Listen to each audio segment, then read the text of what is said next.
Hello, everyone. It's Sunday. Drop Frames is back. Welcome to the show. We're joined this week by the one, the only. Do you go by King Gothalion? Did you have it in your Twitch channel? I've thought. Let's talk about it. I thought about for a long time about dropping the King. Yeah. Yeah.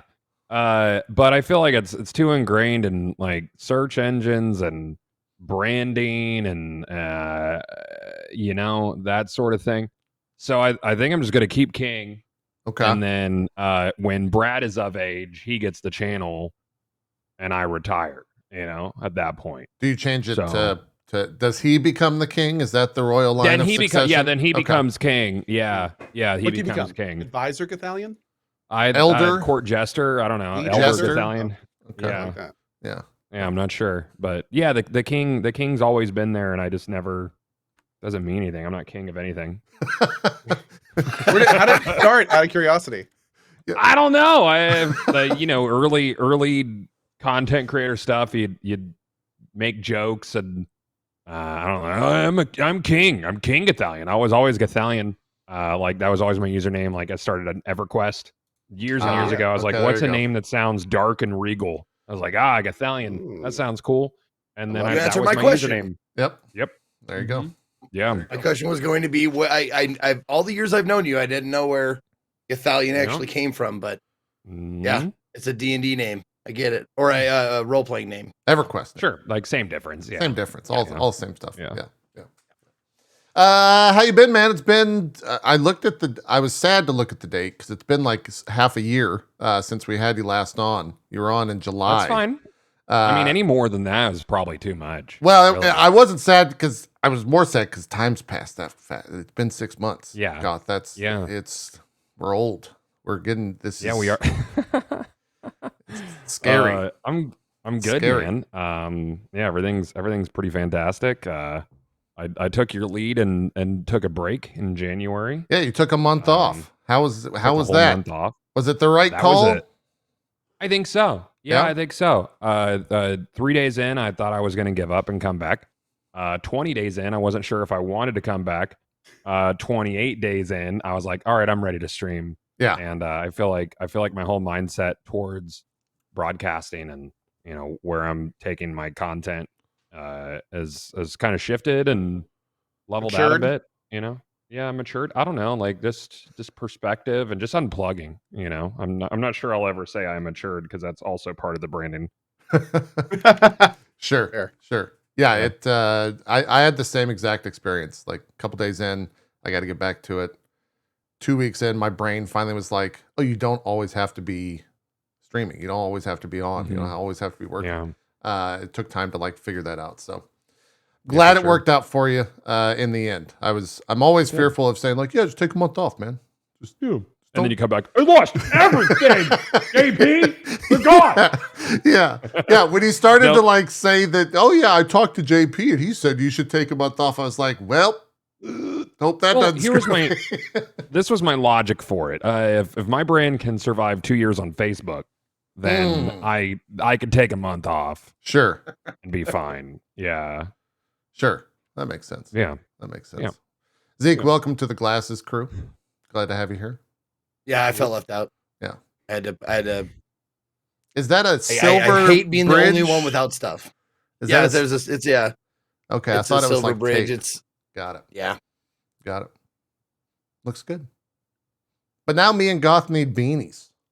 Goth, you got a beanie near you? Oh yeah. Well, we're kind of symmetrical though. Like if you slice us like a triangle peanut butter and jelly sandwich on the screen right now. That's true. Like we've got at least one beanie and one non-beanie. That's true. But we're all glasses. It's still good. Yeah. Symmetrical. Good call. We could jump into the news. Kind of a slower week. We had the PlayStation thing. We can start with that PlayStation thing and just jump straight to the Suicide Squad. Did I know Goth? You watched it. You've got some things to say about live service games. Cohh, Zeke, did you guys watch any of the State of Play? Yep. Okay. Well, we'll kind of just fast forward it. They announced, Suicide Squad was already announced. You guys saw the trailer for it with Kevin Conroy's voicing Batman. It's that game. Is that Suicide Squad kills the Justice League, or is that a movie? Suicide Squad Kill the Justice League. That's the game. Yeah. Okay. And the big thing about that is they showed about 15 minutes of it, and people realized, oh, we hate live service games. And that become the whole conversation around That's right. yeah, everything about that game. I'll show some of the footage. Gothalion, I know you had it was fortuitous to have you on because you had an interesting take on Twitter, which I would love to open up the discussion with while I find the footage real quick. What was your comment on it? The comment was basically that live service doesn't make a game bad. A bad game makes a game bad. So that also includes how you structure your live service or MMO or always online thing. Like if it's just slapped on top, then that's just a bad game bad. But if like live service is done well in it, then it's good. It doesn't automatically make a product bad to be live service. For Suicide Squad, I do have friends that have potentially played it that they shall not be named. Okay. And I don't know a lot of details, but they're excited. So Really? yeah, I like a good loot hunt game. I know that Arkham fans probably just wanted like a single player thing. If it's done well and it's like the live service part makes sense, then I think that'll be good. But if it's like another Outrider situation where it can't decide what its identity is, then I think that's bad for the game overall. So it's kind of a wait and see thing for me. I like live games. I like social games. So I'm excited to play it with buds. But I can definitely see where like single player fans would be apprehensive. They've seen this before. They've seen live service injected into a single player format like recent Assassin's Creeds. So I'm just sort of on the fence. I hope it's good. I hope it's done well. We've been burned in the past, but the IP is fun, so hopefully it's good. Yeah. Real quick, just I'm looking at your tweet, and the GIF is Skeletor running away. Is that because your comment was incendiary, and you're like, I'm just gonna drop this here and leave? Is that what I'm getting from that GIF? That's kind of the Skeletor meme where he says some like hard pill to swallow potential truths, and then just runs out through the tunnel. You know? Okay. Got it. All right. Yeah. I saw it was weird because like I think I was in line with everything you said, Goth, as I was watching this, but then I started to read a lot of the commentary and a lot of just the general reception to this, and that started to resonate within me. Like, everyone's got guns in this game for characters that normally wouldn't have. Like Captain Boomerang, for example, has guns. I saw not a a tweet boomerang. about that. I'm like, yeah. Wait, what? Yeah. It like, Really? I mean, I'm watching this. Boomerang a gun? Yeah. This looks fun to play. The You know, I gameplay get it, does like, look fun, Yeah. but it goes against Yeah. the characters in a lot of ways, except for like this, right? Like this character has an array of guns. That makes sense for Deadshot. Sure. I don't know if the like other if ones like do. if they made a One Piece Man game and he had a pistol, like or One Punch Man, whatever. Yes. One punch. Yeah. One Piece Man, right? That's how old I'm getting. Is I like start combining things. Is that the Super Sega? Yeah. Your Super Sega Nintendo. You're If One within Punch fine Man was company. rolling around. Yeah. Yeah. We get it. We understand it. Yeah. But Goth, you're not in the 40 club yet, are you? No, You're not- I'm 38 now. This will be my final in my 30s birthday this year. So I don't know if that's a big deal or if that's just another birthday where I just want peace for 3 hours. I'm not sure. Dude, I'll be honest with you. Every birthday after 30 was just the same. It's been the same since then. You know? Yeah. It's like, is something going to happen on my 40th birthday? Like, You hope is not. someone going to come out and tap me and say you're officially old? And like, nope. Yeah. I don't feel any I'm gonna different. I'm gonna make a comment about this gameplay. Yeah. What was the Microsoft game where Crackdown. you JP, you're in my brain. It looks like Suicide Squad Crackdown, and Yep. I'm kind of okay with that. I don't know. I hope it's good. It looks neat. I But it does look a said lot the like same exact Crackdown. thing. It Yeah. the like the trailer starts off. It's a good trailer in the sense that it starts off great. They continue talking though, and you're just like, oh, that okay. They say things like, "You're gonna have power levels," and everyone's like, "Oh, okay." no. There's going to be power levels associated with all of this, with all your gear, with all the people are like, shit, okay, we understand what this game is a little bit more. And so I think that's where they started to, it's a 15-minute presentation. I think that's where they started to lose people with all of that. And then you have stuff like the Avengers, right? The most recent Marvel game that was a game as a service, and it didn't do that well. They definitely poisoned the well with that style of game, and I think people are very reluctant to jump in to another thing that looks similar to that, especially when they're like, oh yeah, you can play the single player, but you do have to play all the characters, and those characters will have equipment on them, and you always have to have an online connection. You have to always be connected to the internet to play this. And so as that stuff started to unravel, the people just kind of turned more and more against it. So yeah, an interesting thing. That can't be Punisher, because Punisher's Marvel. Who is that? That's Lex Luthor. You're talking about the guy that just got out of the yeah, crate? he looked like Punisher because he had the white skull and the leather jacket and stuff. I was like, no, that can't be though. That's President Lex. Okay, that's President Luthor. Yeah, that's who that is. Okay. And then they also say stuff like, yeah, this takes place 5 years after the Arkham storyline. That beloved series. This is 5 years in the future, and I think that also rubbed people the wrong way. Is it in universe? It's in universe. Yeah, this is 5 years after Arkham. Was it Knight? Was that the most recent one in that universe? I think. No. Yeah. So why would they do that? I feel like that does go against them, right? Oh man, it'd be like if they made a farming sim and they're like, and this takes place 3 years after Last of Us 2. Yeah, you're not. So, out of curiosity, is somebody kind of disconnected? Why is that so bad? I think it's just the idea that it gives you from the makers of all of those all those Gotham games you loved, all those Arkham games that you love. Right? Literally beloved games, genre-defining games, I would say. Okay. Yeah. This is the same universe, and this is what we've done. Because it's from Rocksteady. I think that was also another thing that people are upset. It's this is what they've been doing. This is where Rocksteady's been for 5 years or something like that. Yeah. Yeah.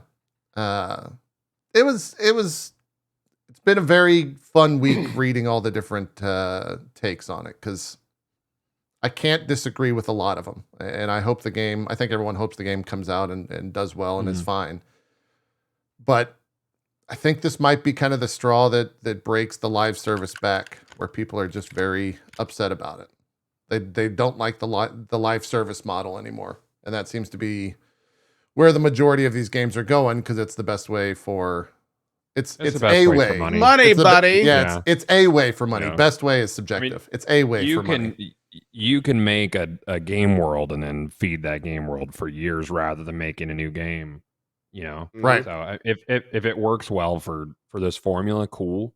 There's some games I would really like to see be like a live game, because I think it would make sense in universe. Borderlands is one.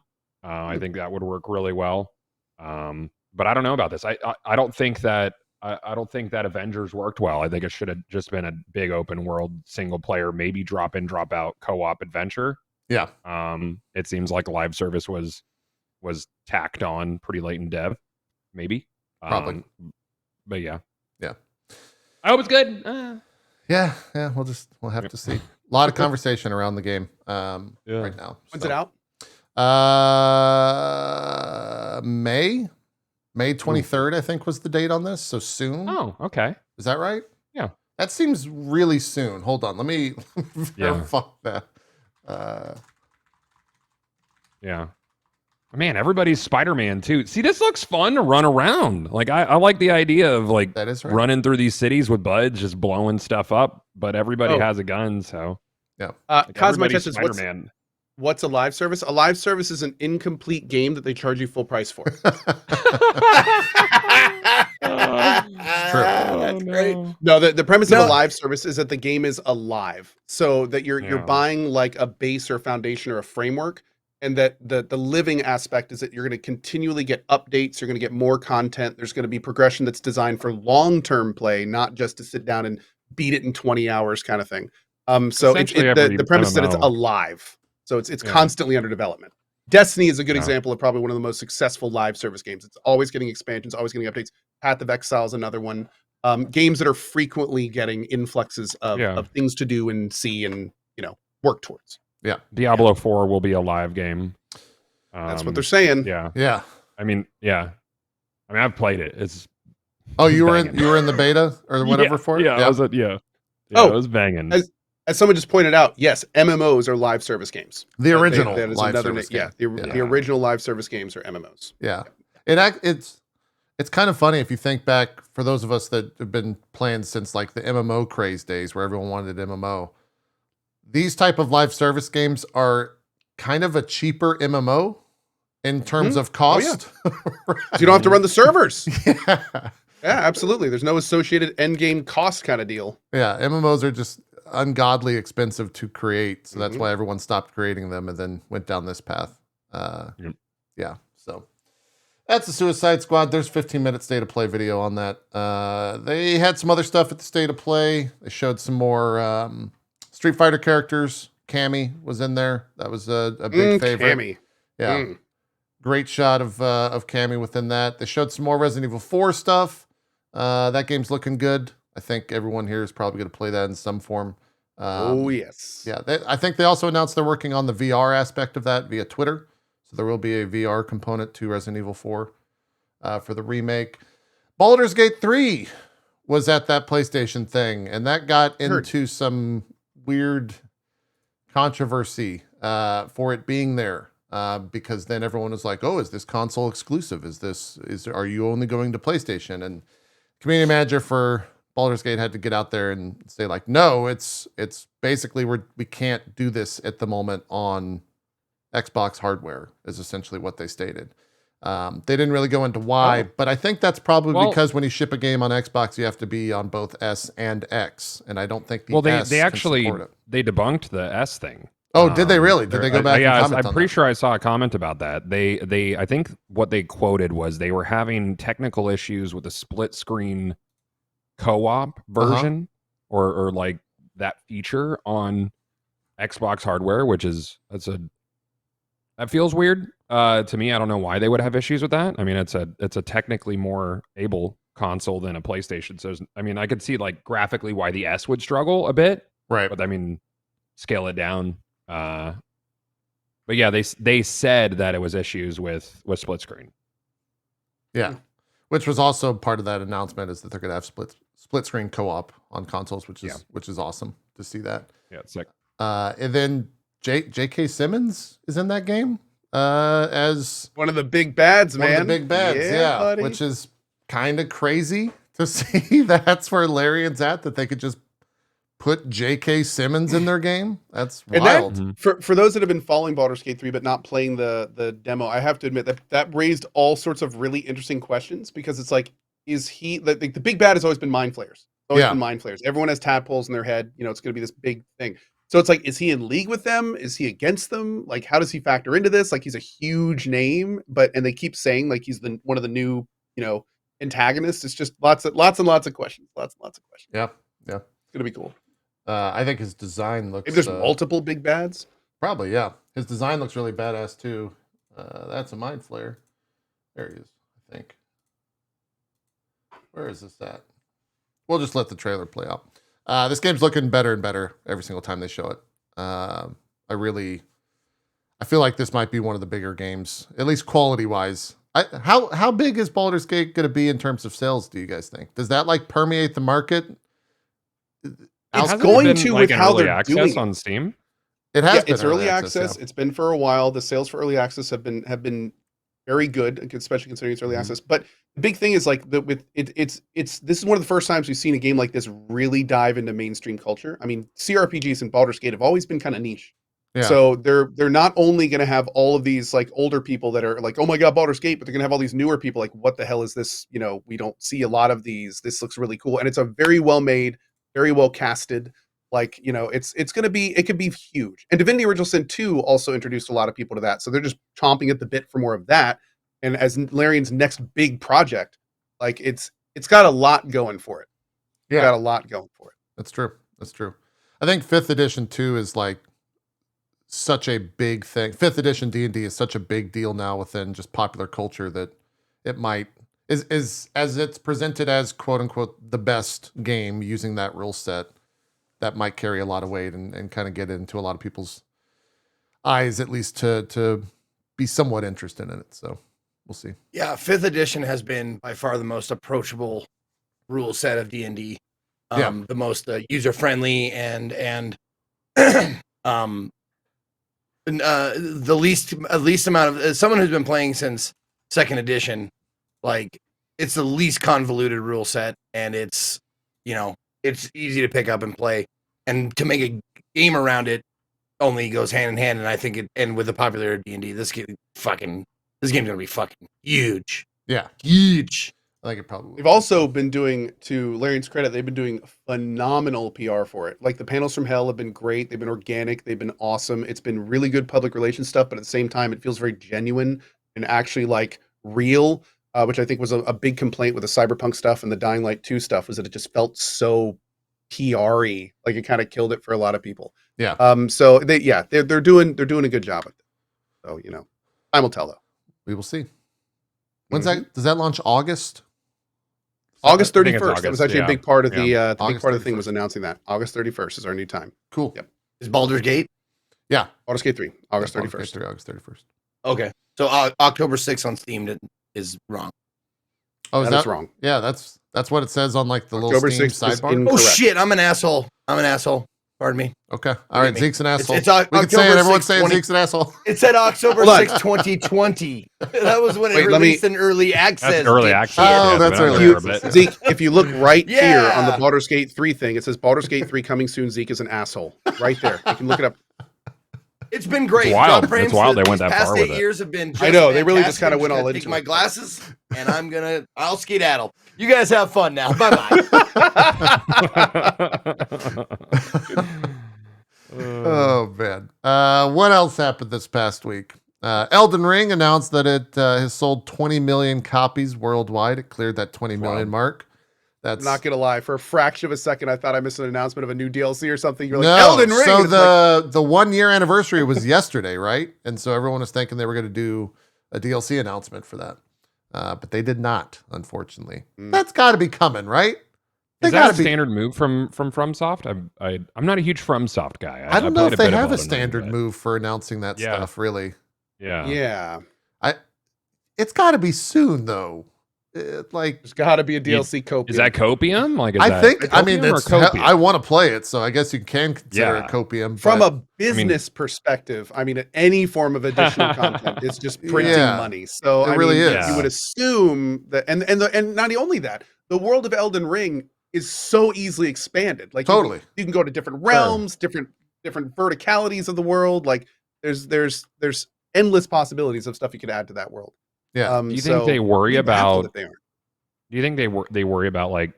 I mean, like anything they put out is probably gonna be fantastic, but they have this opus that's so well The celebrated. quality. Yeah. Why not just leave it? You know, like, and I get from a business standpoint, like, yeah, it makes sense for DLC. They've did like a PvP update, like an arena, right? Right. Wasn't yeah. that? And Yeah. those things, the arenas were already in game, kind of like they existed. Sure. So they just had to, Yeah. allow that stuff to be accessed. I think. Yeah, it seems like there's no bad taste in people's mouth with that. So like, Mhm. what Yeah. happens if they bring out this DLC that they think is a banger? And They're then, riding like, on the Game of the Year stuff, the Game Yeah. Awards. Like, Yeah. With Yeah. with how quick the internet is to turn on something if it's deemed bad or negative. Yeah, You might be Oh, right. yeah. Like maybe they're worried about that. That being said, I feel like they can't. I feel like there's some part of that where they can't really do wrong. If they just put out content, people will be like, Yeah. "Well, gonna play that this weekend. Like I'm back. Yep. Let's. I'll start a whole Sure. new fucking character for another 100 hours. I was about to say, I am probably one of hundreds of thousands of people where I say, if you even put out like an extra 15 minutes of content, new character, all right, let's do it. Whole new run. Let's go. Like from the beginning, from the top, new build, new everything. Like I'm sure most players, I'd argue more than half the players, majority of players feel that way about new content. Yeah. So yeah. I mean, that game's big enough to where there's the sizable percentage of players that have finished it probably haven't seen everything in that game, where they could still go find something new for the first time. But no DLC announcement yet, so we'll keep the copium alive. Alongside, I guess, unit sales and whatnot, Warner Brothers did two things. One, they announced that Hogwarts has sold over 12 million units sold, 850 million sales in the first 2 weeks. For comparison, Elden Ring did 12 million in the first 19 days. So it outsold Elden Ring by 7 days, if you want that as a comparative thing. Yeah. So Hogwarts outsold one of the most anticipated games of like a decade. It beat it to 12 million sales. That's a thing. Outsold is the wrong word. Yeah. Outpaced. Outpaced. Yeah. There you go. Yeah. There we go. Okay. Outpaced. But that's the thing, though. Elden Ring is just popular amongst gamers. Right. Harry Fair. Potter. Oh, shit, it's true. Yeah. It has a whole IP going for it. That's a good point. That's a good point. Yep. Yeah. So that happened. And then the other thing that Warner Brothers did was confirm that Mortal Kombat 12 is a thing.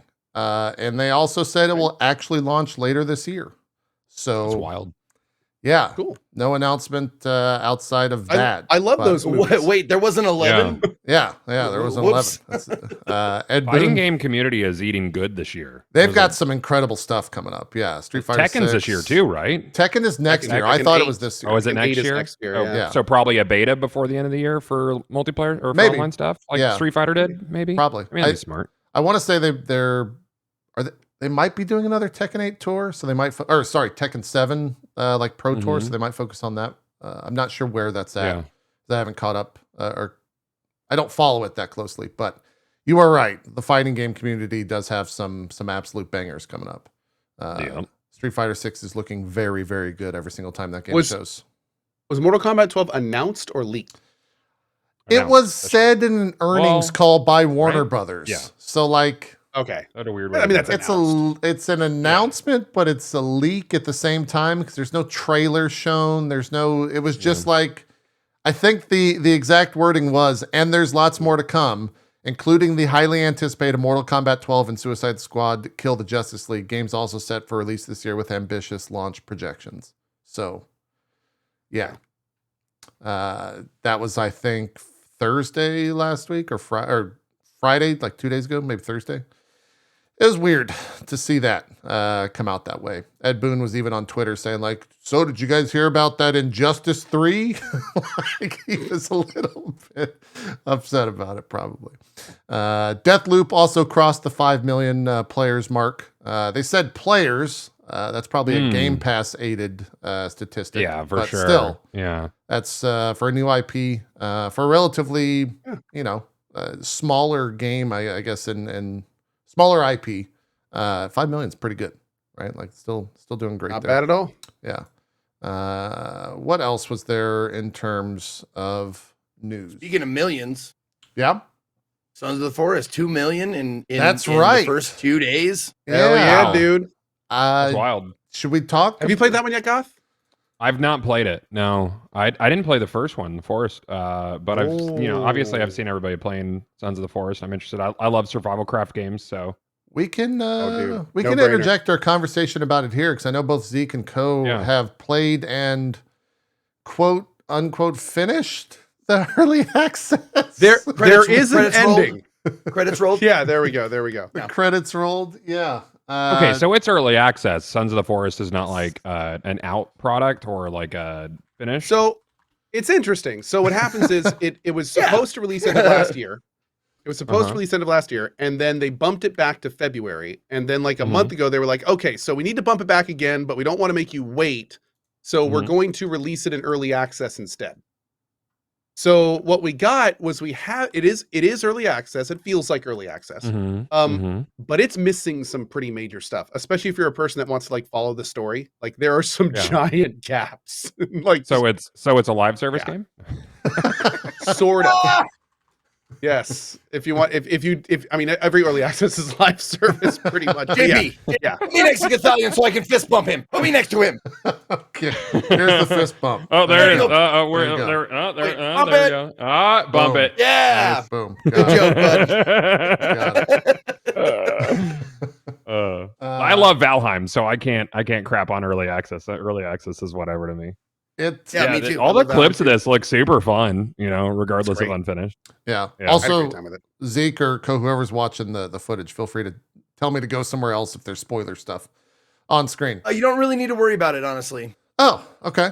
Fair enough. Unless you're at the very end. This is early what we're footage, kind of talking about. Yeah. That's what we're kind of talking about is the only thing you can sort of spoil is like towards the last hour of the game, I guess. Okay. All right. Or of my stream, I suppose. Yep. But the thing with this is it definitely feels like it's like when the credits rolled, I was like, okay, it felt like we were getting close to the end, but it didn't feel like it should. Yeah. Exactly. You know what I'm saying? Okay. It's like, wow, are we getting close to the end? It seems like yes. And then you get the those final scene, whatever credits roll, and you're just like, it feels like there's a huge meaty chunk of story that could go right here, right before we got to this part. And more like, and we weren't like speed running it. We weren't trying to like speed all the way to the end. Like we did a lot of exploring. We hit like all of the points of interest that are on your map, little green circles or the little caves that appear on your map and stuff like that. If you looked at our backpacks, like when you unroll your backpack, there wasn't a lot of spaces vacant. That's how you can kind of tell if you found a lot of stuff is you roll out your backpack and it's this huge mat, but it was filled. Like every nook and cranny and corner was filled with shit. So it was like, it felt like we did a lot of discovering of the stuff in the game. But what was lacking was in the first forest, one of the things that was awesome is they gave you like a list, the passenger manifest. And it was like, cool checklist. I'm going to find every single passenger. Nothing like that in this. They also, in the first game, they had like more quest items to complete. Like this one just had. Are you stabbing a baby? You have Hold a new on. What's recipe. Is that a happening? baby? What is going on? Sorry to interrupt, but you're stabbing a Little baby. Is that the son of the forest? These are the sons of the forest a little bit, I would say. Sure. Yeah. All right. And if like, Yeah, if that wows you, if stabbing babies wows you, you wait till you see some of the other enemies in the game. There's just some great monstrosities. Okay. Oh yeah. There's some crazy shit in the game. Different or better than the first one in that regard? What regard? I would say Like the monsters mechanically or whatnot? mechanically better. Okay. There's it's interesting because so this is the best way. I made up this ended up being one of my longer thoughts videos of this game. Yeah. So in the first game, you start with all these questions, and as you move through the game, it's like an arrow. It gets tighter and tighter and tighter and tighter and tighter, and at the end, you've got a bunch of answers, a few extra questions, but like most of the last part of the original game is a bunch of questions. This game's the opposite. This game, you start with like some idea about what's going on, and as you get closer and closer to the end, it starts getting wilder and wilder and crazier, and then the ending happens. It's like, is this the same game? like what just happened? And like we spent like probably 20 minutes talking about it, and if they flesh it out, like it could be some really cool stuff that happens at the end, and I'd love to spoiler cast it one day when we've all played it, because it's kind of interesting thinking about it. But there's so much meat missing, and all these things happen at the end that don't make any real sense. And it's just like, it's crazy. Mechanically, this game is awesome. It's gorgeous. There's an AI companion that works. The map is large and you can explore around it. And they put in this crazy cool AI system. So there's multiple tribes and they like interact with each other and they fight and stuff. And there's a lot of really cool steps forward in this game. A lot of new objects, lots of new items. The building system has been improved and is great. You no longer need to put down like those shadow like things, then you just fill them in. Like you can actually free build in this game, and they do it well, which is even crazier. There's seasons, which is super fun as well. But it's it goes back to the early access thing. It's just clearly not done. So it's kind of hard to see the vision of the total product when there's all these kind of like partially built and finished things in it. There's picking up that little like newspaper clipping that says CEO missing or whatever. That's not a spoiler. That you learn that right at the first scene of the game before you even land on the island. That's you know that. Okay. But wait, you're on an island? holding that piece of paper up reminded me of something. Jeez, islands. Yeah, sorry. Jerk. Holding that piece of paper up reminded me, like, there's some huge quality of life things that need to be addressed. Not the least of which is when you pick up a lore item, putting it away it's stupid. You can't just pick it up and put it away. You have to pick it up, you look at it, and then you have to pull up your backpack, choose something else to put in your hand. No, you just said G. like that. You just said G and it puts it away. No, you don't. Yes, you do. I guarantee you. Okay, fine. All right. You know why? But you know why I know you that? put G, do you put up your weapon again? It puts the item away and then it takes out your other weapon. But I know that because I did exactly what you're talking about for like the first part of the game. Like, then that brings up another thing. It's not intuitive. Yeah, it's not intuitive. I completely am with you there. Well, I'm looking at the screen now. Switching weapons. There's like a G button. It says G. Is that to put it down, or he was holding the thing? Yes, G is to put it down. Now, okay. The other thing I want to mention is there's no hot key. There's no hotkeys in this one. It's a bug. Okay, good. I'm not completely stupid. You found out no the hotkeys hold down to switch thing. thing. So it's kind of you pull up your backpack. Yeah. Yes, exactly. And you can put different things in your backpack. So you can like customize what's on the backpack, and then you can hold I to pull it up and quick sort. But it's weird, it's convoluted, and they're gonna put hotkeys in like the first game eventually. By hotkeys not being there, you mean you can't go and remap stuff? Exactly. There's literally no, like, the 1 through 0 on the top of your keyboard does nothing. It does absolutely nothing. All right. Now So it's a no I know there's a way, but it's somehow like super user unfriendly. Because I played with 3 other people, and I played with Swifter last night, and I was like, "Do you know how to drop a mark on the map easily?" And everyone said, "Cohh did it," and I was like, "It is not easy to do." Or like back like the first game, flag. You make a stick in a cloth, you put a flag on the map, and then it's on the map forever. You know where it is; it's right there. This one, like, you got to have it like a GPS locator or something. And it's just like, I still don't know how to do it. I did it on accident somehow. So like, and when we jumped into the co-op the next day, we jumped in together, and I was like, why are there 30 like little markers, like the same green marker on the map? And I was like, I don't know. They just showed up. I guess we did them yesterday or something. Like, how the fuck do you do it, Coach? Just tell me how to do it. Okay, so it's not intuitive, and you're absolutely right. It's weird. So basically what you have to do is first you have to get the markers. Those are the identifiers on the minimap, those purple exclamation points. You have to pick the marker up, and then it goes in one of your little suitcases in the top left. So when you click them, it takes it out. You have to flick through it. Then you have to put a stick down, and you can put it on top of the stick. Are you fucking kidding me? Yeah, I know. You have to put you don't put it on your PDA? No. It's a physical marker. It's a GPS locator. It's a GPS like tag. So that's what it's tracking, is the fact that it's on the island in a GPS location. But it's bugged. So I mean, it doesn't matter what I drop a pin like you could for years on an iPhone. You can't just go drop a pin here on the GPS. You also can't put waypoints down or any of that stuff. Okay. Yeah, totally unintuitive. Okay. Yeah. So what I'm hearing is, if you want to play Sons of the Forest, play the Forest instead. Would you guys agree to that statement? Definitely play the Forest first. Yes, you do want to play the Forest first because the new one's a direct sequel. But that being said, again, it's if you're just in it for like the sandbox stuff, it's pretty great. Like, there's lots of cool sandboxy stuff. If you want to play it for the story and you're expecting like a finished experience, wait until it's out. Okay. Have they said any? Do I they love have like sandboxy stuff.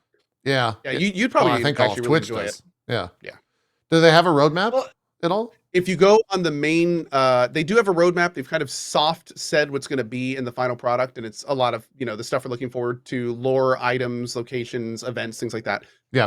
But in terms of the actual patch schedule, they don't have a roadmap with dates. But what they do have is on the very front page, they have a countdown to the next patch, which is kind of cool. That's cool. It goes to them. So like in 2 weeks, the next major patch comes out. That's always good. to have. Yeah. Yeah, that's good. I like that. Zeke, you're gonna jump into some. You remember? No, I was just gonna say, play the first Forest. Yeah, because it's great. Not only because it's a direct tie into this, but also because it's a very intriguing and fun story that it's fun to like piece it together, because it's one of those discovery games where you get pieces of magazines, newspaper clippings, pictures, drawings, stuff like that, the different caves, because they're all set. Like, it's not randomized. They're all set on the map, but everybody, picks up shit in different orders. I would say it's, like Outer Wilds. Like, what planet do you want to go to? What cave do you want to go to? Yeah. But you piece it together, and by the end, you're like, oh shit, you're starting to, pick up the story, and I love that. This one completely lacked all of that.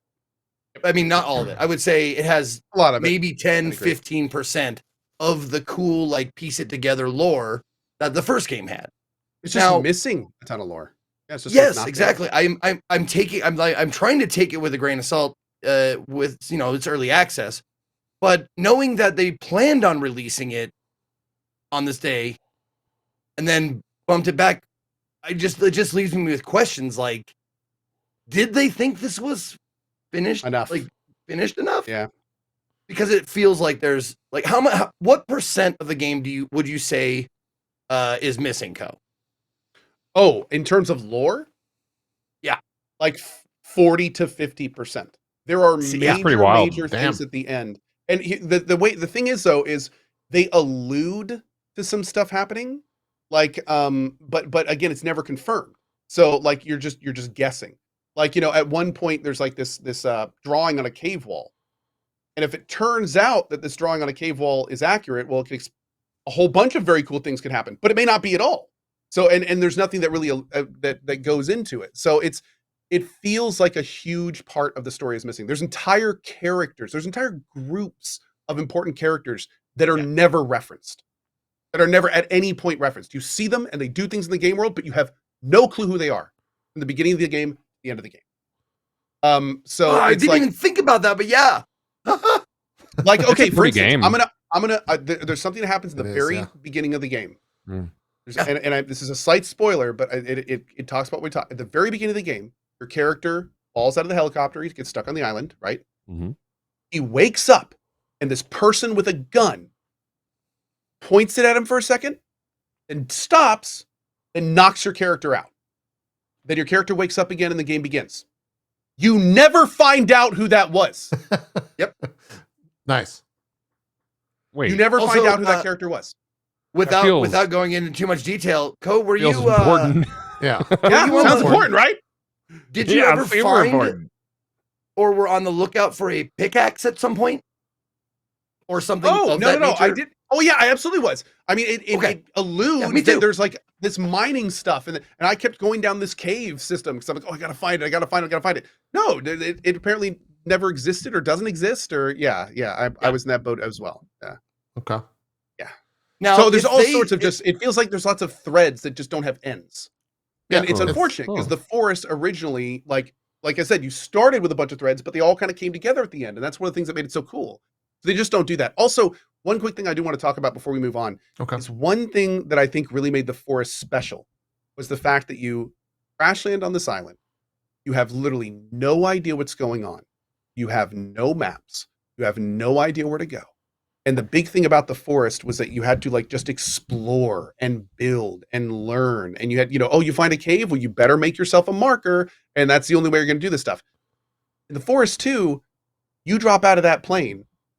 You have a PDA with every major cave system marked and every important story location with a green dot on it. It's a much different feel. Yeah. It's a very different feel. Like that whole feeling of like when you're looking for something to do, you literally just pull up your PDA, find the closest point, and just head straight to it. And sure, maybe you'll get some cool stuff on the way. There's lots of cool stuff all over the world, but it's like there's no easy way to mark. There's no easy way to mark the map. There's no super easy way to mark where you go. And what's even crazier is to put the marks on your map, you have to first find them, and you're incredibly limited in how many you get. So it's like, even if you got every one of them on the giant 4-kilometer square map, you're only going to have like 4 or 5 markers you can put down at once, which doesn't make any sense. It's just, it's very wild. It's like they should start you with like 20. And at least that way you could start like marking the map and stuff, and take the green marks off completely, saying where the story stuff is, make or some just other allow you interesting... to pin your PDA. Sure, even better. Absolutely. Absolutely. I mean, if you have that tool, then they should allow you to use it. I think it's interesting that the first, and I haven't played either, so I don't have like a point of reference, but it's weird that it sounds like the first one's a very like raw, find your own way kind of thing, and then the second one, like, you have so much technology, and that feels weird. I think you and I, Cohh, we both played like older MMOs, and just like as a comparison point, like back when it was like, hey, here's a quest, and you're like, cool, where do I go? And he's like, I don't know, good luck, it's a quest. Yeah, I hope you read the quest description, because not only is it dawn, but he was like, oh yeah, just go down the road and hang a left at the windmill, and then like go past like the cave and you'll find it there. Yeah, exactly. And it's just like, well, good luck. Okay. I like that. I like it when a game doesn't hold your hand, and when something holds your hand too much. Like, just to me, I get it from like an accessibility standpoint, sure, but yeah, the first one sounds like it appeals to me way more than the second one, but the second one is certainly beautiful. Like, it's the gameplay I've seen from it is stunning. Now, I did, to its credit, I did hear there's a custom difficulty that allows you to turn off the PDA. Okay. And that would be cool if you could build markers.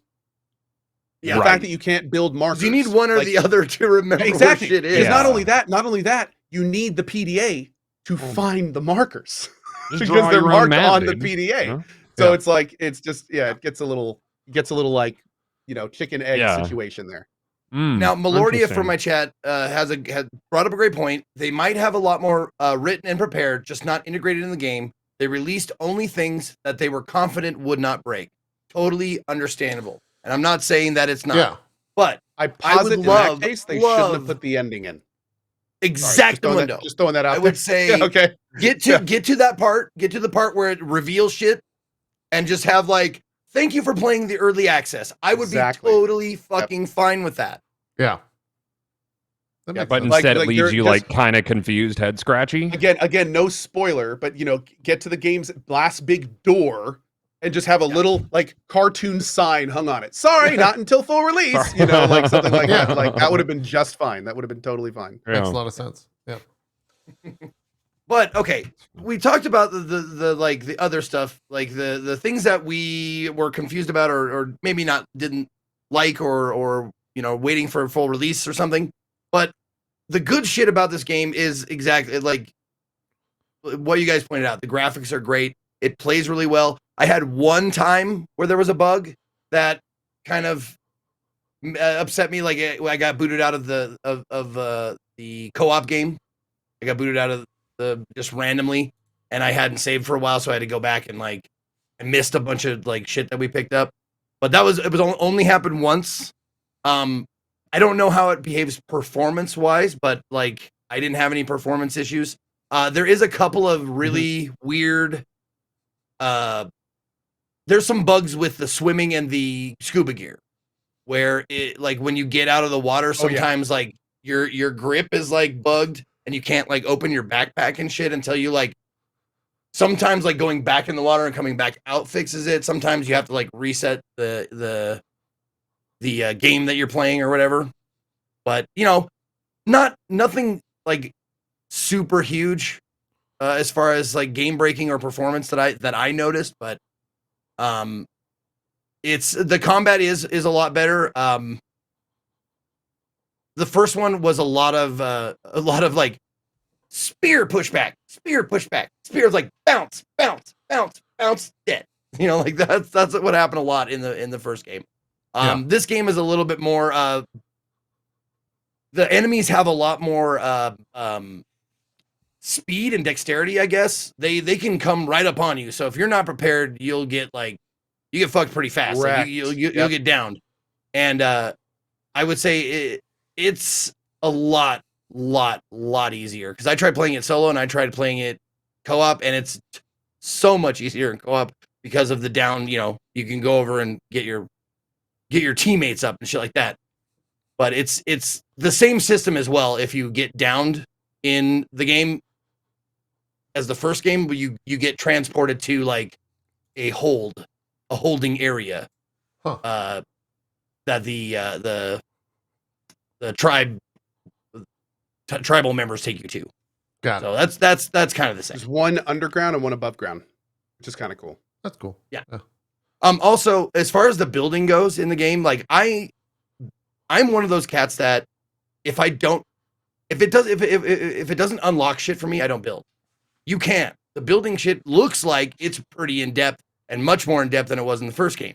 But the game being as it is, with like everything kind of marked on your map, that's how we got through it in like 2 days. That how we did is because it's not laid out the same as the first game. I didn't feel like I had to build anything. And once you find like certain structures, like you can just use those if you want. Sure. Okay. There are some games that do a fundamentally fantastic job about integrating their gameplay into the main loop. Subnautica is a great example. You have to build in Subnautica, and there's tons of reasons to do it, and it's amazing. But the forest, it's literally just a tacked on thing, which is super unfortunate because it is an amazing build system. But you don't have to at all. Like there's zero reason to build if you don't want to, which I mean, you could argue maybe that's the point that the devs are trying to do, right? So they don't want people to be forced to build, but it's such a great system, man. Like they should 100% be giving the players at least some benefit to doing that. To building, yeah. Well, and I think they would need some sort of maybe a fast travel system or something like that, because if you build a base where you want it, you still have to go like across the fucking island, and if you want to get back to your base, you got to hoof it all the way the fuck back, dude. Like it's we were talking really about that. Super inconvenient. I think you can do like a Death Stranding thing where you build it on top of a mountain and you like zip lines, maybe. I don't know if that would work, but some form of fast travel or yeah. Some way to get. How big is the map if there's no fast travel? It's like 4 square kilometers. They say. I big. don't know what that is. Oh, that's It's pretty big. large It's then. a lot. Or maybe it's not 4. Maybe it's 4 times bigger than the forest. I'm not sure. It's huge. All I know is it's freaking huge. Yeah. Take some time. Yeah. Well, we'll keep. One of the things we were saying is it'd be amazing if when you're out in the wild, the NPC follows you around. His name is Kelvin. Call him Kevin.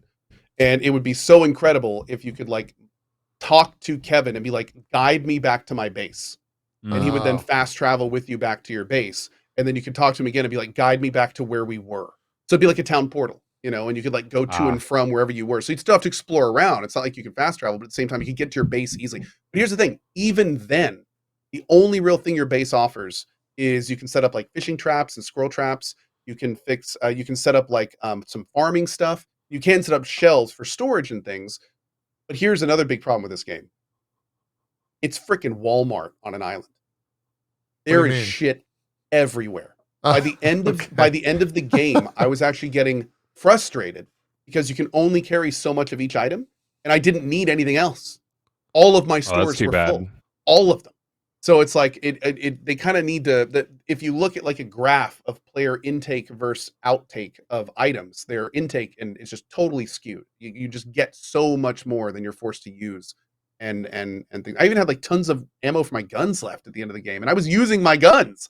And it's like those are supposed to be like the commodity. Yeah, I mean it wasn't the first one, so or not. The idea you had to go on a fucking huge long quest to find a gun. Yeah. Okay. In this one, and to its credit, it is kind of cool. They put in like pistols and shotguns. You get attachments for them. Like there's a much more developed system in this one. But even then, it's a lot. It's a lot to do. So yeah, they've got some ground to cover, but it's a great foundation.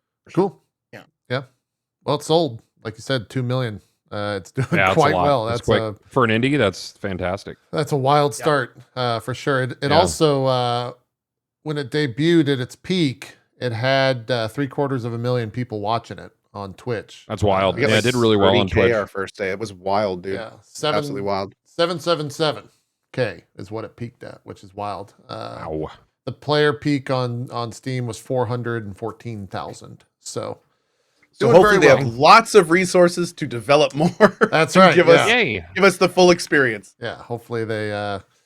That's right. Hopefully they make the full game out of it. And you know, they have kind of a track record with the Forest, with the first one. They do. One they of the best early access games, actually. If you want to talk about like a company devoted to it, continual development, the end product, completely night and day versus when it opened. Like, Forest was one of the first early access games and one of the first big successes. Yeah.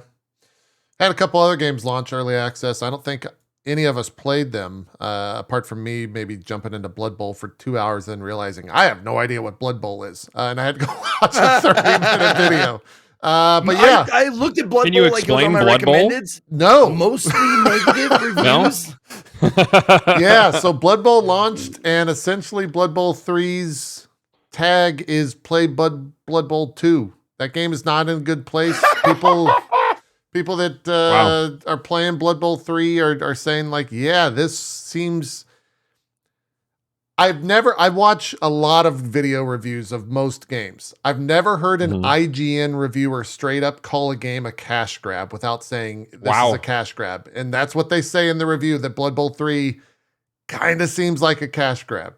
And I saw that echoed throughout a lot of the community. So even Strippin, who has like hundreds of hours in the second one. Thousands. I saw him stream Bloodborne 3 a couple times, and I think he got either a game-breaking bug or something, and he just put it down completely. Yeah. So that game's not doing too hot. Goth, you asked me to explain it. I don't know if I can. It's a lot. Yeah, like I got you. I got you. I don't even know what Blood Bowl is. Like, what's the genre? Blood Bowl is like take like the Warhammer universe and make it turn-based football-esque blood sport. That's kind of what it is. Sure. So it's kind of like a turn-based football game, except obviously it's Warhammer, so it's over the top and bloody, and people are killing each other. Okay, so it is Warhammer IP. It's Warhammer plus football. Yes. Ooh, so that's like not a good look for such a big IP to have what's considered to be potentially a cash grab. That's true. But they're kind of known for it these days. That's you can go down to Walmart and buy the Warhammer IP for your video game for about $7. It's true. Oh geez. The last, now granted, they underwent a leadership shakeup in the last few years, and they're arguing that they're going to start buckling down on that more. And then Bloodsport 3 happened, so it's like, okay, yeah. But they're kind of known over the last decade for basically just you got an idea for a game? Cool, make it. Go. You know, and they've I hope Space Marine 2 turns out well. The first one was fun. Everyone does. Space Marine 2 has some guns behind it. Yeah. So big Marine. Hopes. Yeah. And Space Marine 1 was awesome. So yeah. That's good. Blood Bowl? Blood Bowl. Blood Bowl. It's essentially they ported a tabletop the bowl itself is made out of blood, or is the bowl it's a filled with pigskin. blood? Or it's it's whatever the Warhammer equivalent of a pigskin is. Yeah. Maybe a pigskin. That might be the same thing. I don't know. I'm sure there's some deep lore to it. You can go look up a 3-hour video on YouTube about it if you want. Zeke, what were you going to ask? I'm gonna try something here and see if this works. Does this? There we go. Okay. Sure. Look at the Steam store page. I love it because look at this. This is what they're talking about. Blood Bowl 3, Black Orcs Edition, $39.99. Imperial Nobility Edition, $39.99. Brutal Edition.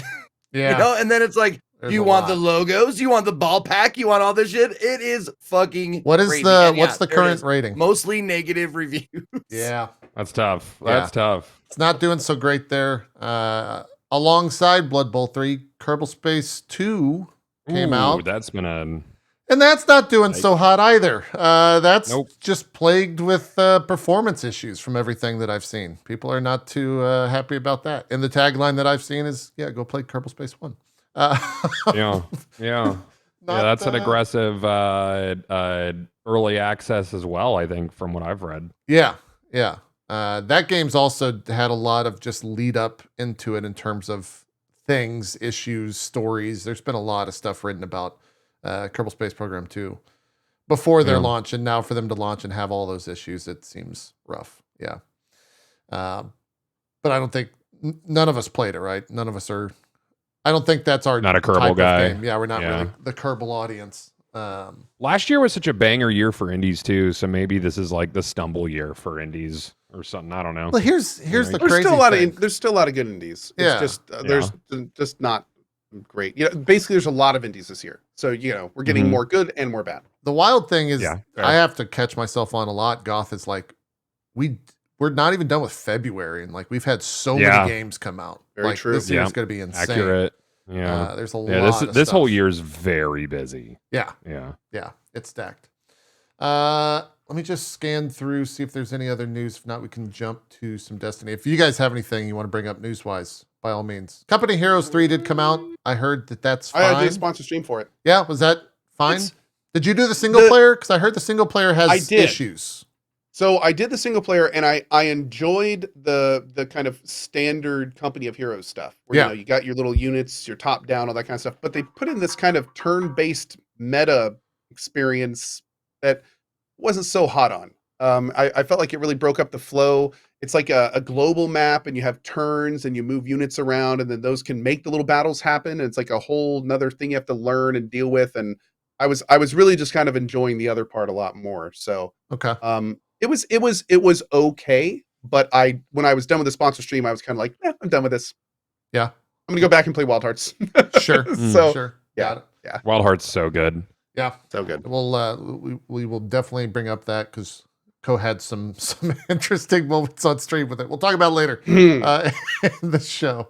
Octopath Traveler 2 came out. I had a sponsored stream for it. I'd pretty much echo everything I said from the demo. If you're a fan of old school RPGs, JRPGs, and you want to jump into that, it seems like more of that. It's like a 60 to 80 hour game. Cohh, I know the biggest issue you had with Octopath 1 is, do the stories connect? Well, just the stories in general kind of sucked. They were that also. boring. I've only spent 5-ish hours with it. Stories haven't connected yet. One of the bullet points in the thing, though, for like the sponsor stream was that they do connect at points, though. So maybe there's more cohesion this one. I've heard the story's just much better. Oh, okay, that's good. Yeah, I didn't mind it this time around. So I don't remember the first one that well, but it seemed good. I think it also depends on how you start. Oh yeah, game is gorgeous. Cool. I want them to remake all the old school RPGs and like imagine Chrono Trigger in that style. It'd be fucking incredible. If Chrono Trigger was in 2D HD, that and if they ever touch Link to the Past, I think it would work really well as a 2D HD. Yeah, God, don't give it the Link, Link's Awakening was good. I like that art style, but I don't think it would work for Link to the Past. But 2D HD would kill. It would do well. It would do well. I think that's it, news-wise. Oh, PSVR 2 launched. Cohh, did you get yours and set it up at all, or did you just I got yours? it. I have not set it up. Okay. Yeah. I went to I was curious to see, if I could pick one up around me. You can only get that straight from Sony. Is that how you ordered yours, Cohh? Is like direct from right Sony? off the Sony website. Yeah. I don't know if that's because of them not thinking it's going to sell well, or if that's a anti-scalper thing, or what. But the only way you can get a PSVR 2 is straight from them. I would imagine it might be a sales expectation thing. I think you might be right on the money there. Yeah. I appreciate VR and there's a lot of cool experiences that could be had, but I still think it remains niche. I mean, there's guys like me that if it's not room scale, you get vertigo. Like I can barely touch VR. I would love to. I'd love to play No Man's Sky in it, but I have flop sweats in 10 minutes. I can't do it. I feel like I'm gonna vomit. Yeah. And I wish it wasn't the case. But yeah, there's a lot of people who get affected like that, and there really hasn't been a lot of killer apps. No. Like Half-Life Alyx was amazing. Gosh, even Robo Recall back on Quest. I think that's also on Vive. Steam is a banger. The but way there hasn't been enough killer IPs. Yeah, the way you bring it up, for people who don't know, who don't get queasy with that kind of shit, you ever been sitting in a car and next to you is a big vehicle, like a bus or an RV, and you're sitting there and the big vehicle starts moving and you think it's you. That's all the time in the fucking VR headset. Yeah. You're just whoa, am I moving? I'm not moving. Okay. Yeah. It hits everybody differently, but the people that get extreme vertigo, it is not a fun experience. And I wish it was. I wish it was different, but Absolutely. And that's why I feel like VR will never be super duper mainstream. Maybe at least not for a couple generations. I'm still waiting for the little concave I can walk in place guy to exist. You know, like I know they're out there, but they're really They're pretty expensive. pricey. Yeah, they're very They're expensive. extremely pricey. Like that's the level of VR I think I could get down on, but we're not there yet. So Yeah, I found that mine is if there's a down, I'm okay. Like if it's in space, I get the same thing. I'm like, oh, I don't know where. But if I know there's a ground, like beneath me, I can look at the ground and I know that there's gravity, and that kind of alleviates it for me. But if it's in space, it's no good. It's no good. Yeah. VR is a weird one. I am curious to see. They've got like 30 games. We talked about it last week. They got like 30 games launching with it. So there seems to be at least the software for it. I don't know how many of those are like diehard must-have games. I think over half of those are on Quest 2. There is a lot of So, crossover. Yeah. There's nothing. There's a that's lot specific. of. I don't want to call them shovelware games, but they're not like. A lot of them are kind of meh. Yeah. I don't Tech like that there's a demos. cord, man. If I do VR, I like it to be cordless, and it's tough to have. It's like only a super good single cordless cord, though. experience. It's just one. Yeah, that's So there better is this that. time. Last time it was like a spaghetti. You had the breakout cords. box and everything. It was a nightmare. Yeah. Yeah. It was Yep. bad. I saw Dan's Gaming, friend of the show, did some streams of it. It seemed fine. He said, I did see a tweet that was basically like kind of exactly what you guys were just talking about. He said it was fun for what it was, but he got pretty sick pretty fast. So they haven't fixed that yet. We're probably exactly what Goth was saying. Probably a couple years out before it really saturates the market. We had some E3 news. Nintendo said it's not going to be at E3 this year, which means the big three are out. Xbox, Sony, and Nintendo are no longer going to be at E3. However, Not a huge surprise. not a big surprise at all. Ubisoft is like, we'll be there. We're Ubisoft. We're going to be. We'll have Skull and Bones. Skull and Bones. Skull and Bones. I made, Bones. I made the joke with my chat. Does Skull and Bones release before or after E3 this year? Do they go to E3 and that's what they 2025. 2025 is my bet for Skull and Bones. It will be released as a roguelike, and you're going to be a boat. You're just going to scrap the whole thing and have an indie studio probably make a better game. It'll be a roguelike and you're a boat. Congratulations. Oh, man. By the way, did you play Ship of Fools? Talking about roguelikes where you're on a boat? What is That Ship was of fun. Fools? That's just It's like a little like 2D art kind of like it looks like a comic book. You're on a boat. You go out with your friends on boats. You go through like side scrolling levels and get pieces and stuff and fight bosses and then upgrade your boat because it's a roguelike. It's fun. It's like you're a pirate building a boat kind of thing. Cool. Oh God! Like chat said, it's going to be 2025. So we've decided to release Skull and Bones in early access. Give us a little more time to finish it. Ooh. I mean, And there's it's no going to be a live service. there's no Yikes. way that game comes out and does well, right? Like No, there's no way. it's got No. so much negativity just attached to it. As an Sea of IP, Thieves 2 will come out before Skull and Bones, What will? and that's not even Thieves 2? announced. Sea of Yeah, Thieves they got too. it. Oh, They gotta Or make if a you- second one. if you want to get serious about it, Star Citizen. Oh my god! Oh no! Yeah. Yeah. And then all the Star Citizen guys in chat are like, "Well, you can play it. It's out." People who love Star Citizen, Oh, they love love Star it. Citizen. Every time it gets Oh, brought up, completely. trust us, they let us know in the comments. They get They very upset. love it, and I respect what Star Citizen wants to be, and I really want them to finish it and make it the thing that they say it's gonna be. Like, I want that more than anything. Yeah. Right? We're not there yet. Star more time. Citizen is a great example of the marketing department far outpacing the development department. Right. And not having a leash. Yeah, just like Yeah. Yeah. they got the boosters before everyone else. They jumped on the spaceship for sure. Anyways, Goth, one of the reasons we did want to have you on was to Sure. talk some Destiny, because Destiny's got a big expansion coming up on Tuesday. And usually when we talk Lightfall. about Destiny, I'm like the most informed, but also at the same time the least informed. Maybe the grand Sure. populace, but amongst the three of us, I play the most of it.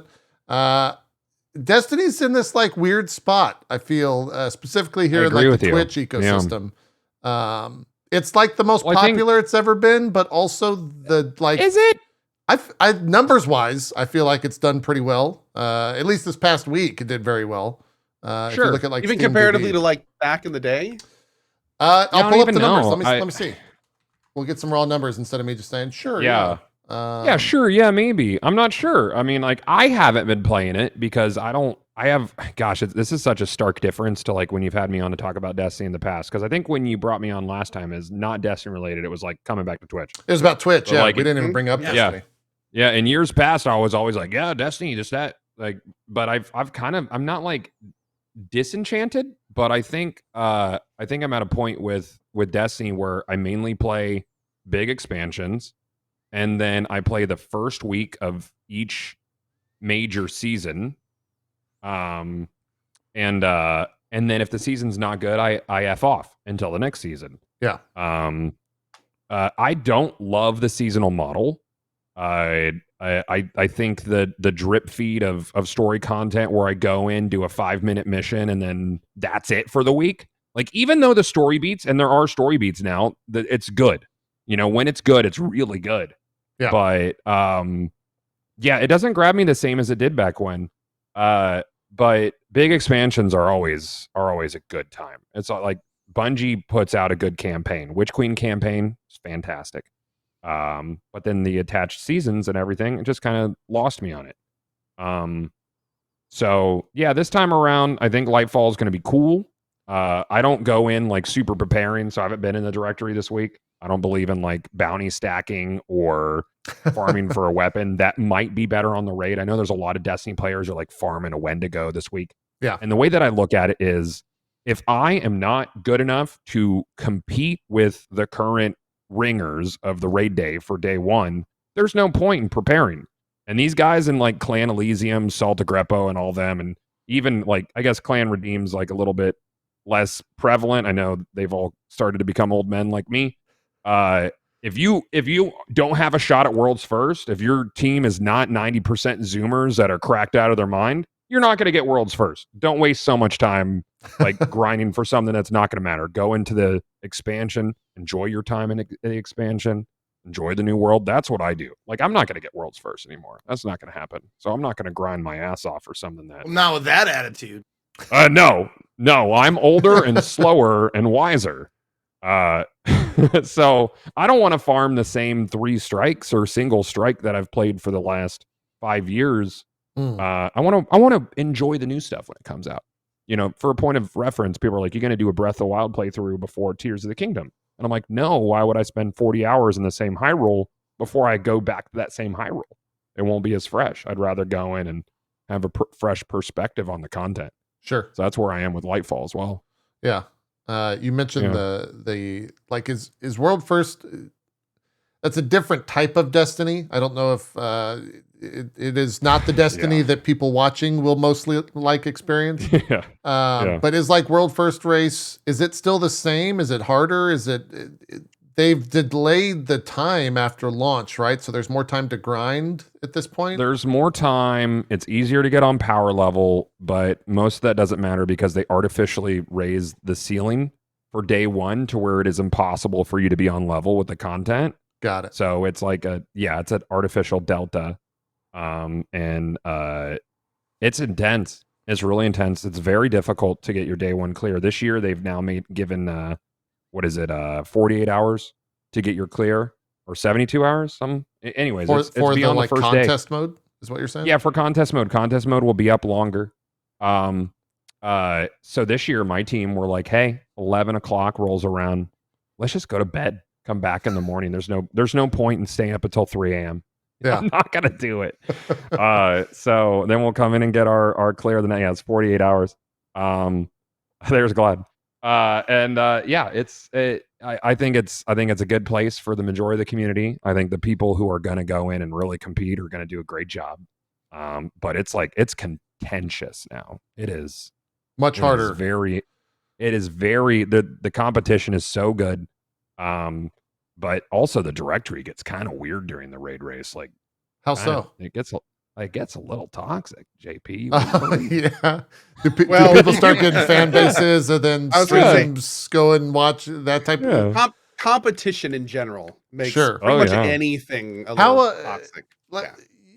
You're somewhat Final Fantasy 14 adjacent. I'm sure you've watched or heard some of the Yeah. World First race. Oh yeah. Is it similar there where you have like raid teams that are, because everyone streams and That are the all stars? Like in Final Fantasy 14? Do they like have viewers that go and attack other streams? oh and, yeah. Oh yeah. They're Oh man, salt is way further than you. You should just eat a fucking knife. and I'm like, I'm just having fun. Like, I don't want. I don't even know why you're here. This is ridiculous. Your wife should leave you. Like, I don't want to stop. Jesus Christ. So that's day one's But crazy. I love it- my wife. I do. I love her very much. So man. yeah, you don't. Yeah, it's pretty insane. I think it gets pretty wild. People stand like their favorite group, and like and everybody else is just garbage. Yeah. But that's a small portion of the community. Most people are there to enjoy the raid on day one, Right. You know, because there's no experience in a first-person shooter like that. That day one, nobody knows the mechanics. You know, I don't know. Do they test raids in 14? Like, are there like Oh yeah. beta servers? Well, there's Yeah, not. so it's internal testing, like the devs. A lot of people. the devs test it. the So devs like, test it. so all of that's still fresh. Yes. Yeah. when it There's hits. no leaks or Okay, anything. cool, Yeah. cool. Yeah. Yeah, that's good. Yeah, so like figuring out those mechanics, that's such a ball. Yeah, I mean, like, so like on one hand, I super look forward to it. On the other hand, I just kind of like zone out from chat because it can get wild.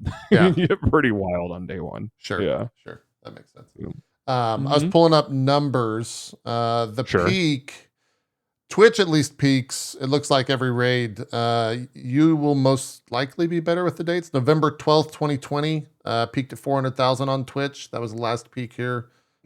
Player wise, it was the week prior was 250,000. This is purely Steam numbers. I think PlayStation. These are Steam numbers, yeah. PlayStation is the largest audience, I think, by far for Destiny. Yeah. But yeah, it seems to be right now. It's at 121,000 on Steam. The peak all time is 292,000. It in August of last year, which I think was King's Fall, that was 452,000 on Twitch, 193,000 in game, and then February last year was that Witch Queen launch. That was Witch Queen. Yeah, that would be Vow Disciple. Yeah, so that was 290,000 on Okay. Witch Queen launch in February. So just shy And that's of 200. on Twitch audience? No, Or is that that's Steam players. numbers, the Steam That's numbers? Steam numbers. Yeah. Yeah. Yeah. Steam numbers. Yeah. I mean, day one races have gotten more accessible from a like timing standpoint. They used to do them on Fridays. Now they do them on Saturdays, which is great. I think having better accessibility with the 48-hour emblem is going to be really good for the community, so people can sleep and still finish it the next day. Because there is a definite malaise that sets in once you've been grinding content for like 13 hours, where either you're going to get lucky and have that god run, or everybody is just going to keep making the same mistakes over and over again. Because you're getting and it tired. just grinds away. Yeah, Yeah, you get tired. You get worst, man. tired. Yep. You get sleepy. Tired and weeps. complacent. I'm- Yeah. And then Yeah. it's like the progress you've made in a lot of ways. You're fighting against yourself as much as the raid. Oh yeah, dude. And I Mhm. I do my best with it, but you know, I'm more washed than my favorite shirt, man. Like I need to have my sleep. Sure. You know?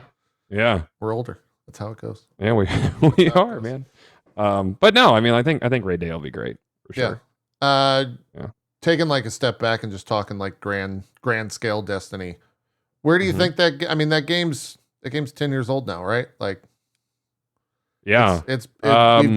you know about Where's Destiny. Destiny 3? Yeah, like what do it's you an think? interesting question, and I've put out my opinion quite a bit, and I think people have pushed back because of things Bungie has said. So what I say is purely based on my opinion. There are 2 known expansions remaining, but we know it continues after that. So you have Lightfall, and then you have Final Shape. Final Shape is next year's expansion, which is the culmination of the quote unquote light and dark saga.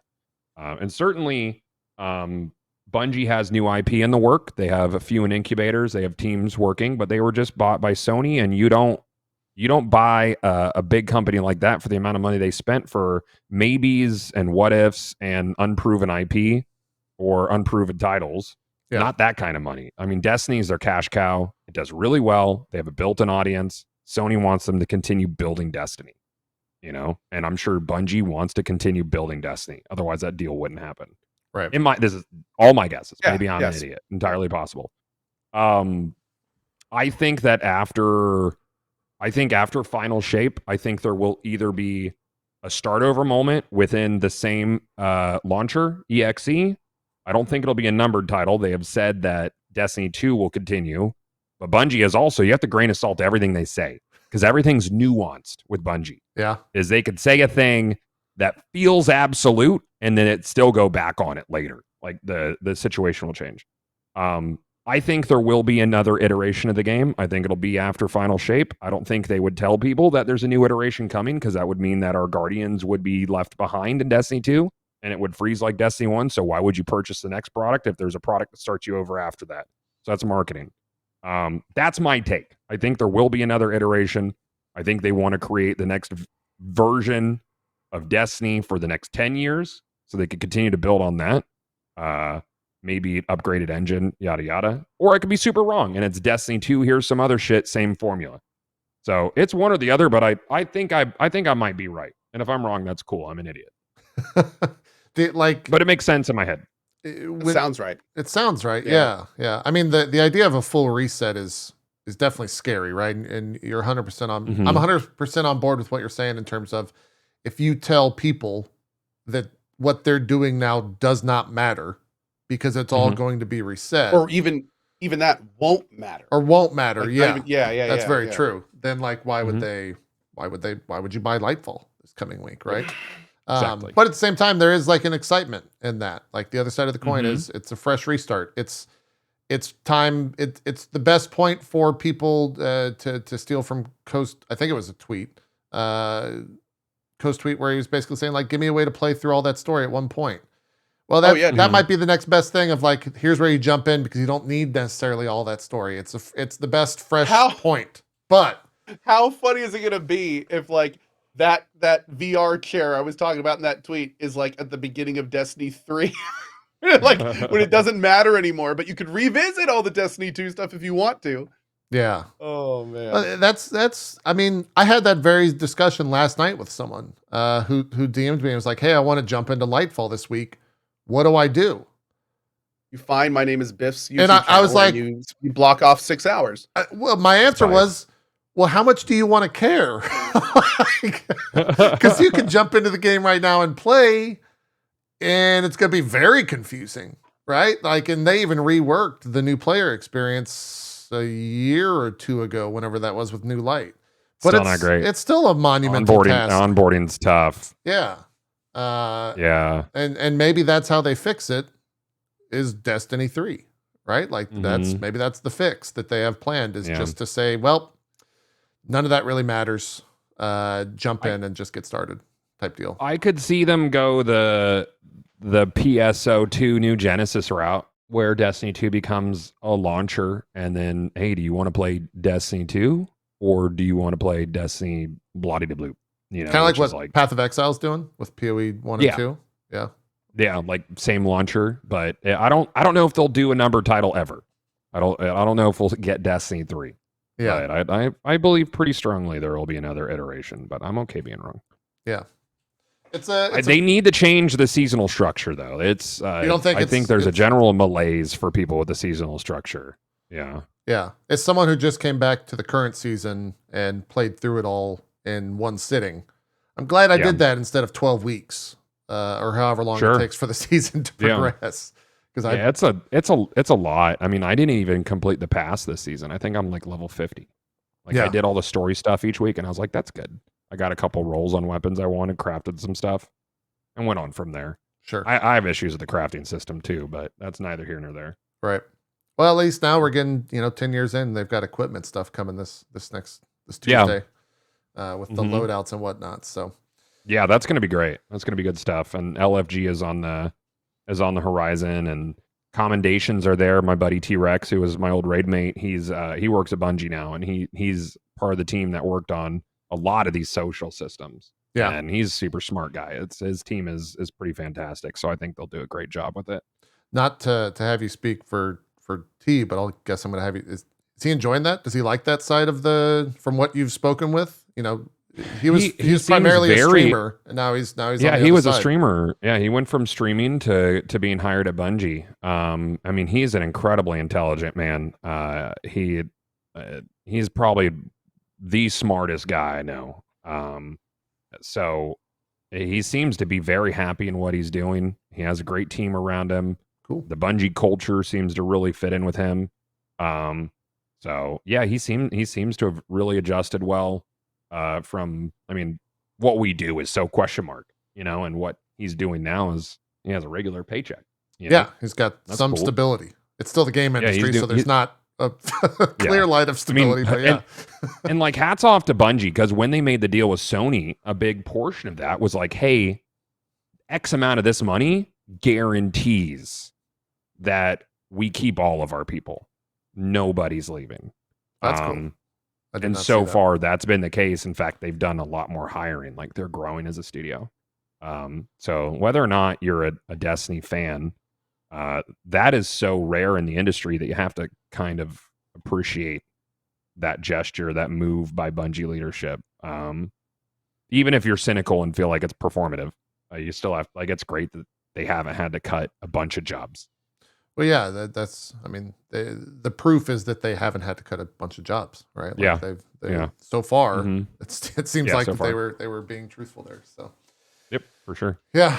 Well, Lightfall comes out Tuesday. Do you think it's going to have the big, like, Destiny on Twitch is bizarre these days when it comes to like Yeah. the days of old, where you would sit you specifically would sit at the top of the directory with like tens Oh, of yeah, dude. thousands Well, of viewers. I mean, those Yeah, oh. I left So the many. platform. Those days are over. I made Sure. I made a choice when I went to Mixer and took that contract that, my position as any position as a dude or the dude was gone. That's out the window. Yeah. I'm not too worried about that.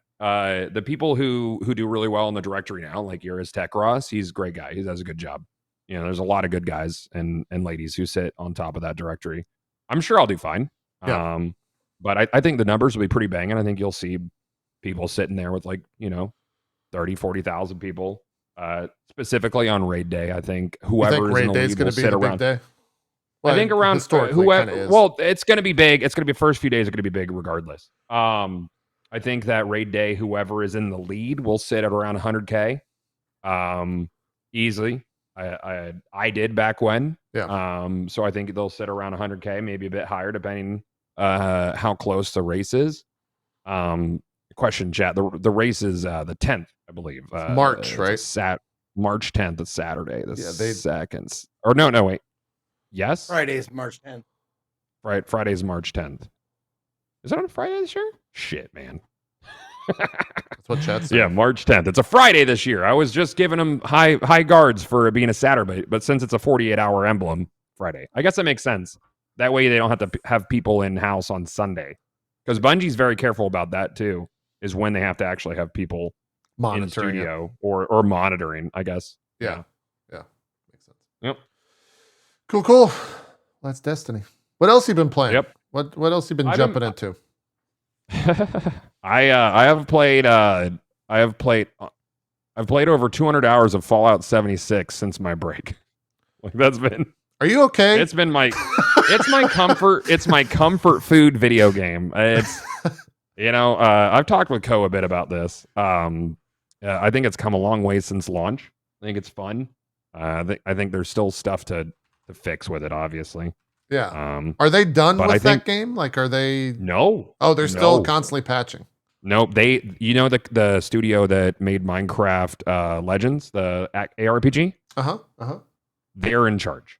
They have taken over the helm. I believe I'm correct there Okay. on 76, and they're dedicated to making content for it. I'll say this: it has probably the nicest community I have ever experienced in an online only game. The nicest. That's cool. It's PvE focused, which I have a ball with.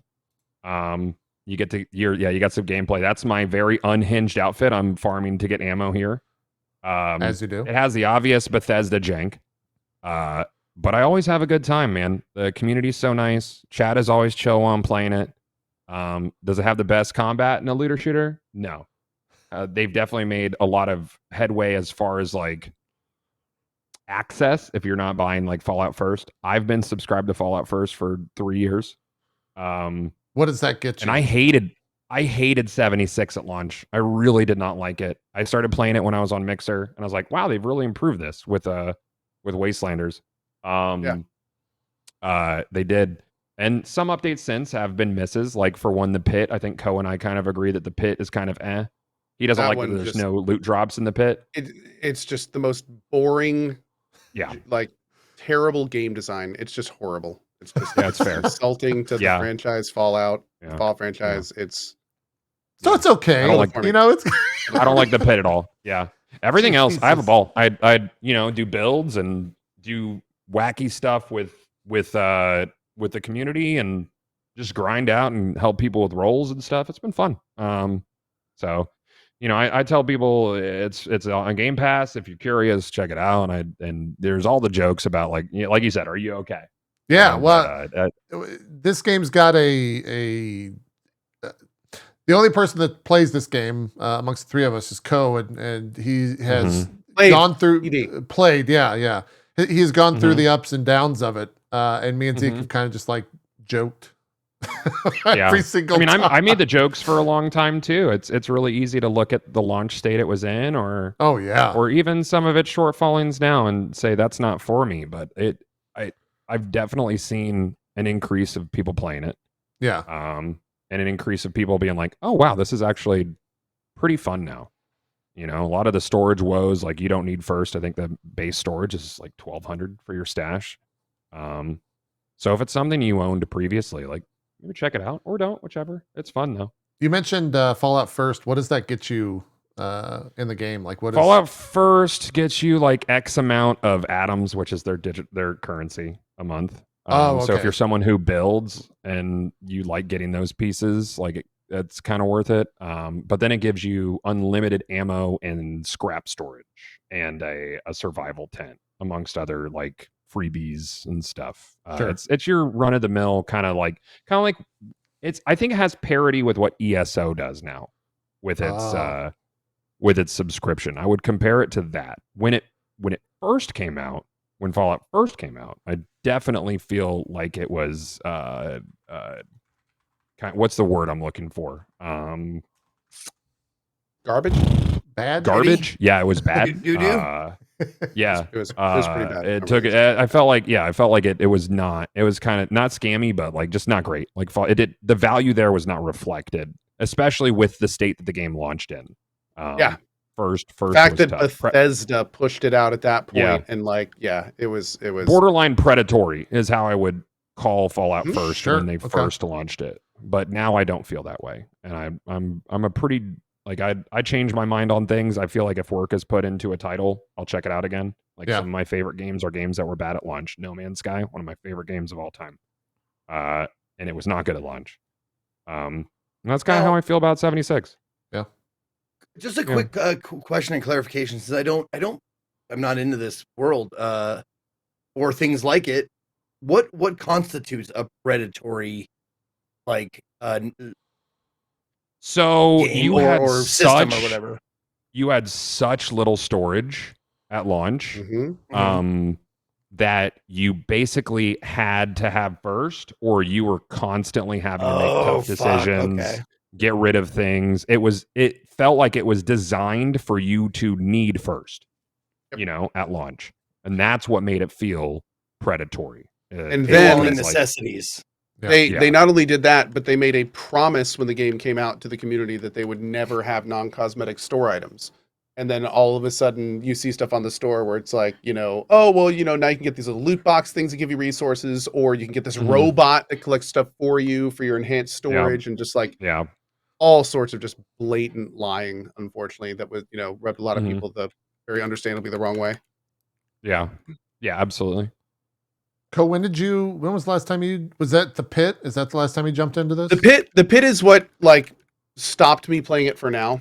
Yeah. And the thing that absolutely kills it for me is it's the most low grade, basic, like zero thought in it game design. And it's I feel like if people thought about it enough, they'd just get insulted. as players.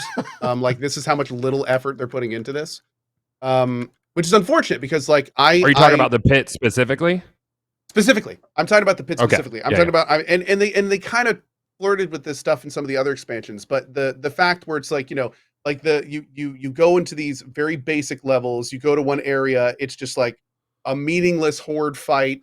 There's no loot on the enemies but ammo. Then you go out to a vendor and you use your mobile game style credits you've earned to then buy, you know, random stuff. It's just again, it's so just basic and mobile gamey and dumb. And the thing is and again, the big thing about it, completely not what Fallout's about. Like Fallout has always been about like that immersive, like you're in the world, like you're working for what you get. There's loot everywhere, you know, and it's just the opposite. It's just surface level, basic.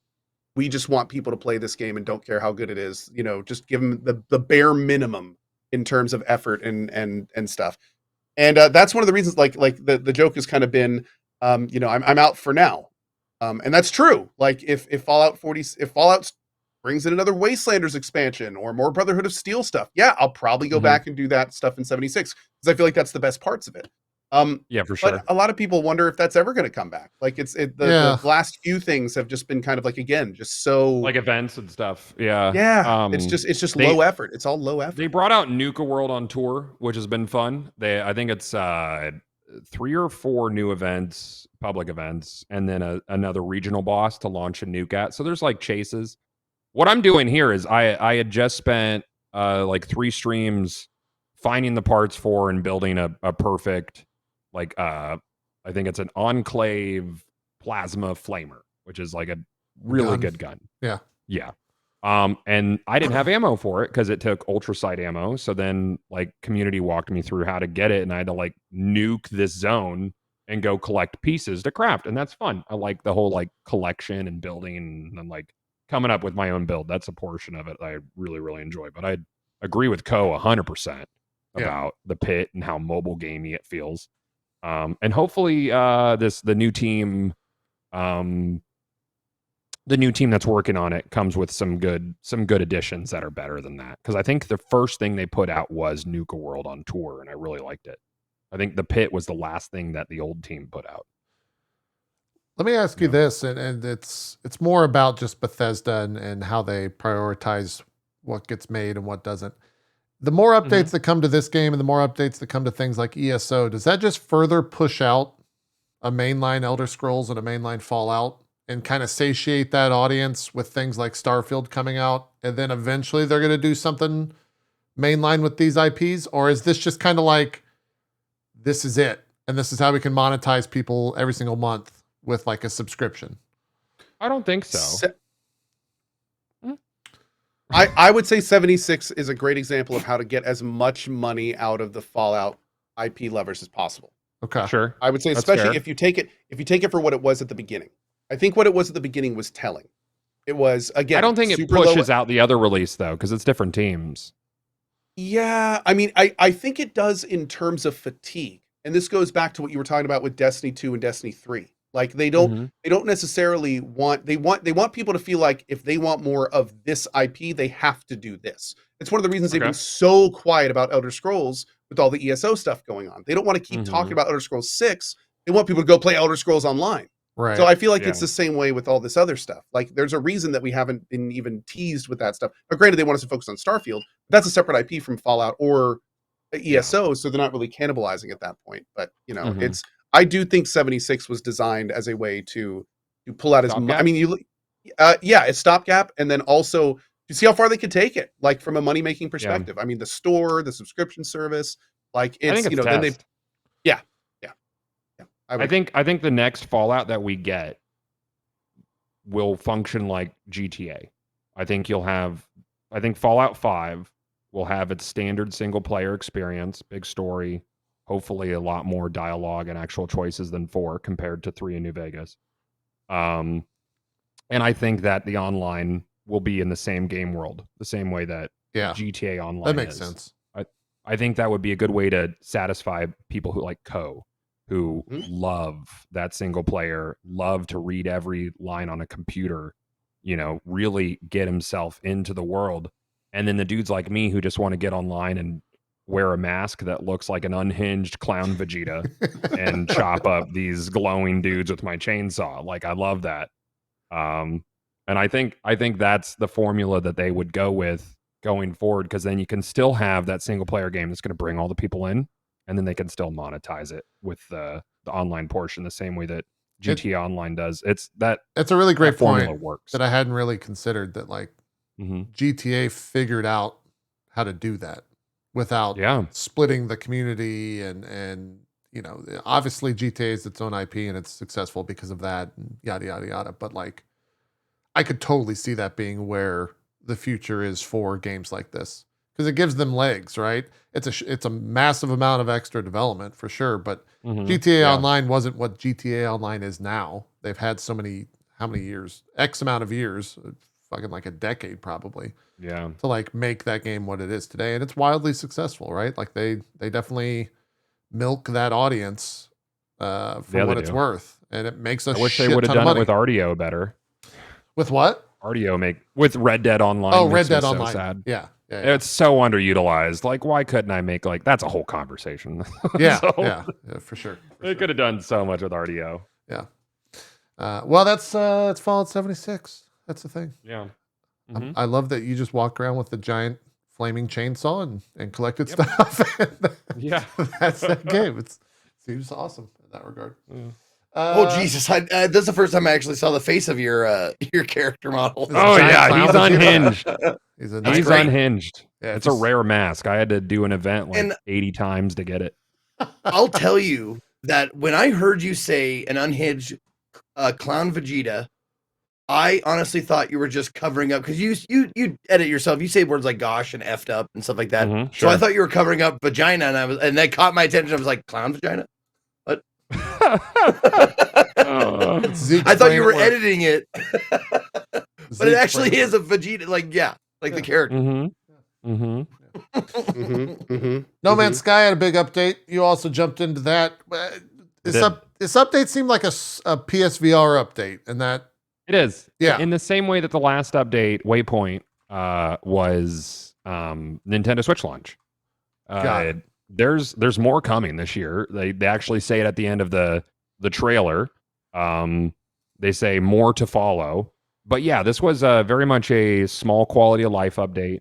It has a new expedition. I got it done in about 4 hours. And you get a what's cool an little expedition? ship.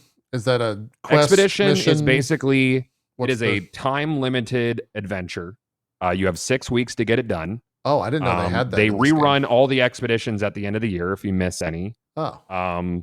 With some unique rewards. So there's FOMO in there. Yeah, a little FOMO for sure. But with No Man's Sky, they've charged nothing for everything since launch. The game goes on sale half off every time there's an expansion or update, big update, named update. I love No Man's Sky so much, and even as someone who's like, I play all the big updates. This one, there wasn't a lot for me. I'm not a VR guy, but for the VR people, apparently this update was banging. Like, it made it so much better. They redid a whole bunch of UI stuff for VR if you're interested in that. But for me, as I'm just enjoying the little quality of life stuff. I mean, I think the game is borderline unrecognizable from the launch state. Sure. Yeah. Oh, completely. Yeah, I agree. They've added so much to it over the 3 or 4 years that it's existed for sure. And it's also like, I want to say it's pretty wildly successful now, right? Like it's it's incredibly successful. Would you say it's delivered on what they initially tried to do, or they initially said it was going to do? Well, the problem with what they initially said was going to happen is the whole Christmas flood thing that hit Hello Games. They lost a bunch of time and a lot of work. So I think Sean was pitching a product that was his vision, but also what they were getting close towards. And I think they had a contract with Sony that said, release this thing or you're in breach. So they had to put out their thing. Obviously, it wasn't what they said it was at launch. He was very coy, and that's on Sean Murray for that. But I think as a game developer and as a studio head, he's learned some tough lessons, and he's much more close to the chest about details now instead of speaking literally just an emote before. Literally an emote. Which I think in a lot of ways that just kind of goes to show you, how diametrically opposite it is from when at the beginning. He used to oversell it so much, and now these Mhm. days it's just like, oh, we have this massive new update coming out. Here's a polar bear smiling. That's a good point. Yep. He really has like He- restricted himself. Jeez. He puts out an emote, I lose my mind. You and most, yeah, absolutely. And which is Every amazing that he's time. cultivated that. It's really impressive. Yeah. No, they have spent the last 6+ years cultivating goodwill around their studio, around their game. The word on the street is that their next game is another big procedural thing, perhaps. Huh. In a similar vein to No Man's Sky. That's some that I've heard. Don't know if there's validity. But I think that Hello Games has an incredible amount of goodwill in the gaming community at this point. I think they've done a great job. And if you haven't played since launch, absolutely. That's like the theme. I should start a podcast. If you haven't played since launch, where I played stuff that was really bad and got better, it'll be 10 episodes. That's it. There you go. I like it. If you haven't played since launch, check it out. They've come so far. Make a new save. It's great. I was trying to see how many units have sold. I'm seeing 10 million is the number. I don't know if you've heard other numbers. That seems Goth. inaccurate. Yeah, Is that just on Steam or just total? It's a random post. It's not an official thing. So I'm trying Okay. to see. Curious. Yeah, I'm curious how much they've sold too. Well- I know they sell a bunch every time it goes on sale too. Has it been a part of like Game Pass and stuff like that? Because then the numbers will never. It's on be- Game Pass. Okay, Yeah. yeah, it's probably going to be impossible to track then. Yep. Yeah. With that, but yeah, No Man's Sky. Yeah, is now wild. it's on Switch. Switch version runs as you would expect, but it's still magic. It's magical. It runs on Switch. Is it cloud And then switch or is it Switch? No, it's Switch? native. Oh wow. So yeah, so they must have worked some optimization magic because when they put out the Switch version, every other version, the draw distance on like trees and grass and stuff got pushed out threefold. So whatever they learned optimization wise building the Switch, they then took and improved every other version of the game, which is pretty great. That's cool. That's cool. Mhm. That's No Man's Sky. That's No Man's Sky. Cool. You want to talk some Atomic Heart? I haven't played it yet. I was waiting to do a sponsored Oh, you thing haven't played for NVIDIA. I'm doing an RTX Oh. stream for it this week, so I haven't touched it yet. Okay. You yeah. finished it, right? You're done with Atomic Heart? Zeke, have you touched it? I don't think you and I have played it at all. Nope. It's on Game Pass. What do you think? Is it worth it? I've heard the first half of the game's great and the second half of the game is not so great. Where do you sit on it? There are things about Atomic Heart that are magnificent, and there are things about it that are kind of like on the other end of the spectrum. It is the key word with Atomic Heart for me was inconsistent. The world is super cool. There's some very fun weapons. Weapon upgrade system's kind of fun. There's some great sound effects. There's brief glimpses of good dialogue and some interesting introspection. I've heard that's a fun things. part of the game. But yeah, but then there's like the rest of it where it's like the open world has all sorts of game design issues. The dialogue at times is just really pretty painful. The music is really good. Not only does Mick Gordon do a great job, but there's also some other artists and groups that contribute that do really well. Some of the boss fights are awesome. The mob design is fantastic. But there's just, like there's a lot of other weirdness in it. There's a lot the word that I used was janky. There's a lot of jankiness to it. Really? And a lot of inconsistent quality stuff. And I had a good time playing it, but I felt absolutely no urge to like continue to explore the open world and continue to get stuff. I had some pretty major bugs in my playthrough that I was pretty disappointed with, but I heard had something to do with a press issue, but I'm not even sure. And yeah, I mean, it was a hard, okay, great for a dev's first offering. This is the first game by this dev team. That's great. But it definitely had some issues. Yeah.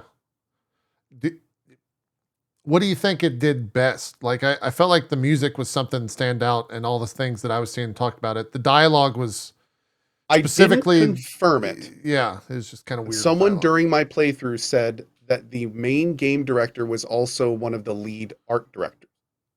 And I think that or came from being a lead art director. And that made a lot of sense to me because I feel like this game's strength is in its presentation.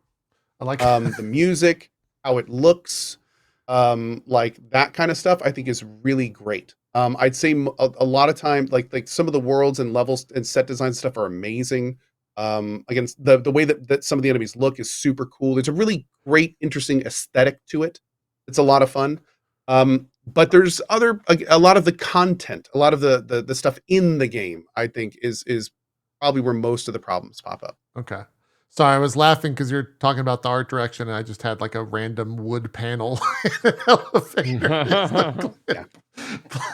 So I apologize for that. Combat wise, does it weird like Combat wise, I had a good time with What- it. There were what do times you- when it really connected. what do you equate So it to?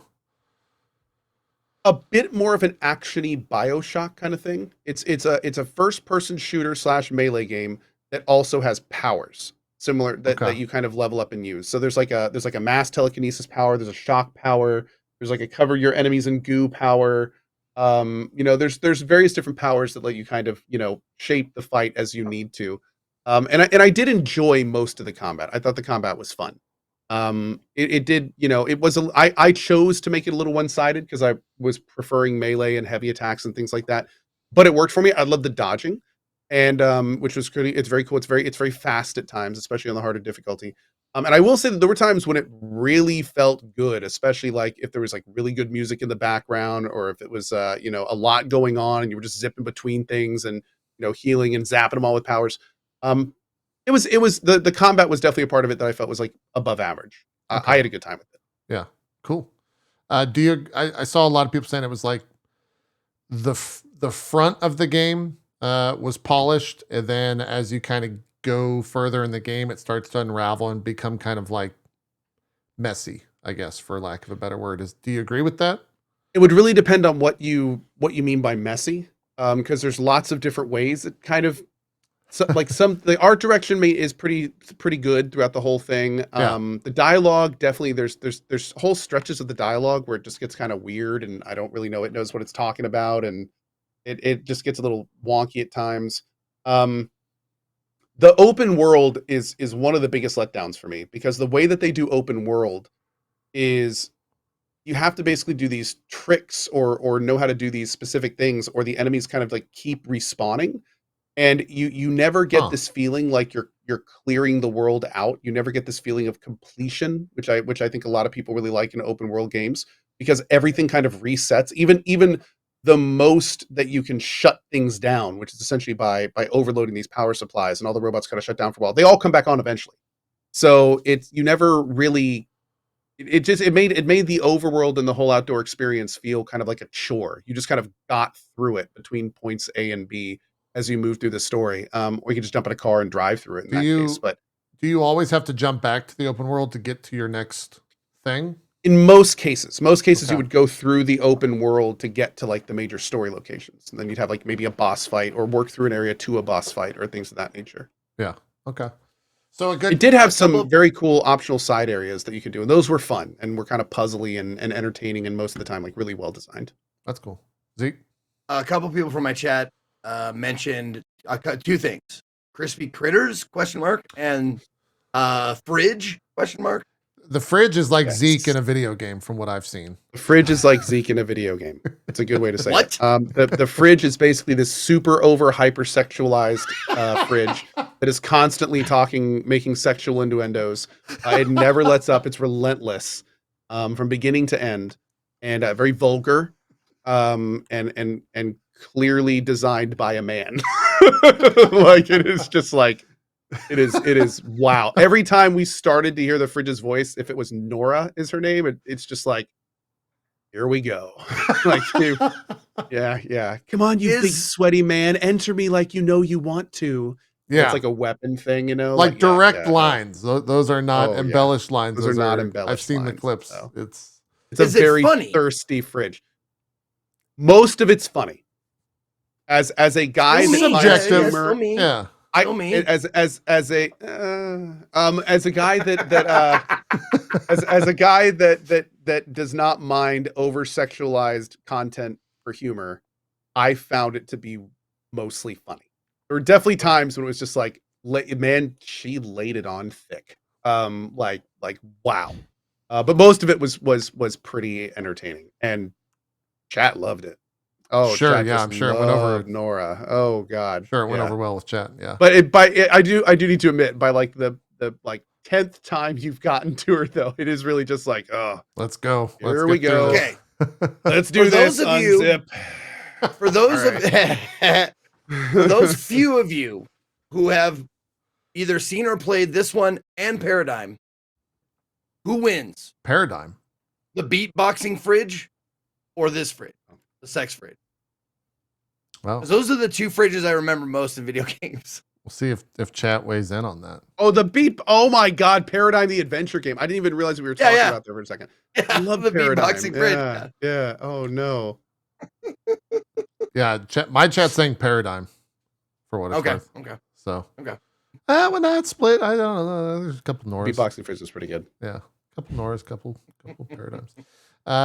If you have Game Pass, do you pick this game up, Cohh? What if thumbs up? What do you think? I think that's the best way to do it. Yeah. If you do want to play this game, Game Pass is probably the best way. Yeah, for sure. And again, we would be remiss. This and Hogwarts are the two games that have a lot of real world events tied to them. If you want to know more, I advise Googling it. Sure. That may factor into your wanting to play it or support it.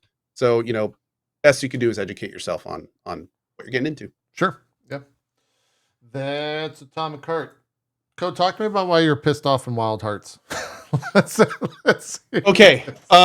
Should I play how bad was the clip? Because the way you have alluded to it now twice, both on Twitter and then when we were talking earlier, it sounded bad. I don't know, it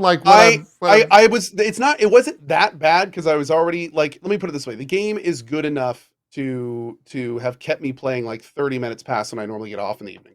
Okay. So it's not that bad because I was basically needing to get off anyway, but it just got to the point where I'm fighting this one enemy called a mighty lavaback. It's a strong version of it. And he's got so many moves that can just kill me instantly. And I'm an idiot not using all of the tools at my disposal. My armor is kind of sucky. And obviously this thing was absolutely trouncing me.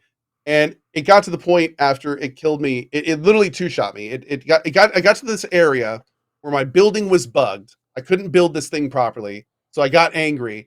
And then I'm, cussing and everything. And then he does this one move that I thought I perfect dodged and missed, which knocked me down. And then while I'm standing back up, it then took the other half of my HP away. And I was like, you know what? Never playing this game again. Alt F4. Bye, everybody. And turn my stream off. Okay, so a proper rage quit then. It was a relatively proper rage quit, I would say. All right. Yeah. It happens. Yeah. So it was, but it was a thing like my hair. I love my hair. Oh, you look great. That's the looks good. The King Tusk. Wait, you're fighting mighty shit in the King. Is that normal King Tusk gear? Or yes. What the fuck are you doing? That's so much hard. Why would you do that to yourself? My armor is single digits. Go farm something. What the fuck? Oh, come on. No wonder you're getting two shot, dude. Yeah. Holy crap. But so anyway, I have since worked on rectifying it, and I will of course be returning to Wild Hearts tonight to, round 2 this guy, see what we can do, and kind of go from there. But the short answer is if you just throw yourself at it without farming gear, without using all your tricks. I also wasn't a big thing that I was not doing with this giant lava spewing, fire blowing monkey thing. Yeah, let me see. I wasn't using the obvious counter, which is this thing called an elemental totem, which is specifically designed to help reduce damage from elemental attacks. And this thing is literally a giant magma monkey. So, stuff like that. I'm not using springboards to evade him as I should be. There's all sorts of things I can be doing better. At the beginning, I was not properly timing my attacks with my claw blades. So this game does have a relatively high skill cap, and I was not playing it like that. I wasn't respecting the game. You have to show the game. You don't play a lot of Monster Hunter, Cohh? I did play a lot of Monster Hunter. Honestly, I find in this game not in a lot of I played Worlds and I played the DLC for Worlds. But I find this with the building mechanic and a lot of and especially the weapon I'm using, I'm finding this game to have a lot more complexity than Monster Hunter. Funny enough, and I've talked about this a few times, I actually like this game more than Monster Hunter. The faster movement, the complete lack of weapon sharpening. I actually like the building system when it clicks and works. As somebody who who most of my experience is in Monster Hunter Worlds, and I did not play Rise. I am having significantly more like I feel playing this game like I did when I first started playing Monster Hunter. Like, oh, this is awesome. That like, you know, that little kid feeling of like, I want to kill everything and do every, you know, like that's kind of the feeling I get with this game. Yeah. And I kind of burned out of that in Monster Hunter. When I killed the last boss in the expansion, I was just kind of like, I'm done. And then Rise came out, and I was just like, Sure. don't really want to go back. I really liked World. Yeah, me too. Not alone. I think there's a lot of things that Wild Hearts does very well, and I'm glad to see competition inside the monster hunting genre. I think that's really good. Hopefully that gets Capcom's going to do a good job. There's no question there's going to be World 2. I think World 2 gets announced this year. I would bet. Like Game I think Awards. you might be right. Maybe at TGS. Yeah. I'm hoping. Yeah, I think the movement in this, the building is very cool. Rise had wire bugs, which if you didn't like the movement in World, you probably would have really enjoyed that. But wire bugs is in Rise. Rise itself is more like the older style of Monster Hunter games, I would say. Yep. Like before World's very high on the QOL and like modernization of the Monster Hunter formula. That's probably why it's the best selling Capcom game ever. But I loved this game's very fun. I enjoyed the crap out of it. Did you finish Wild Hearts? No, I'm not finished. Okay. I'm gonna go. I was waiting for the optimization patch because I was having the audio issues. A lot of people, I think, may need to keep waiting.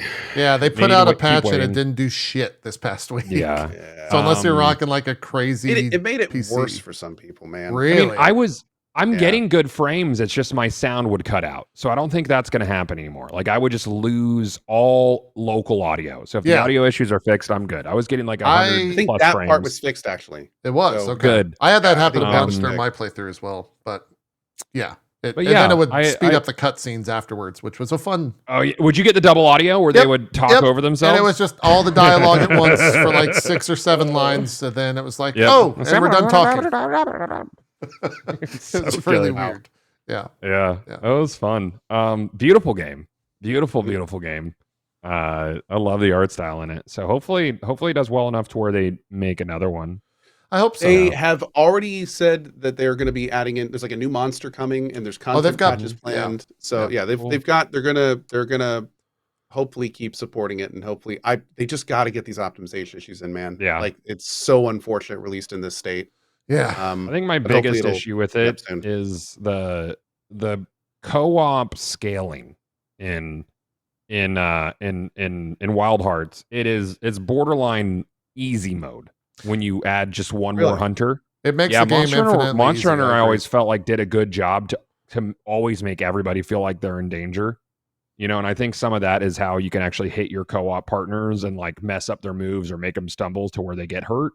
But the game definitely feels much easier with a co-op partner instead of scaling and continuing to be that difficult monster triumph when you beat them on in co-op. So hopefully that's something that I think that gets a look at the second game. A lot of that comes down to the idea that you can also just res your friend. Yeah. And you can do that up to an amount of times before the timer for resing goes down immediately.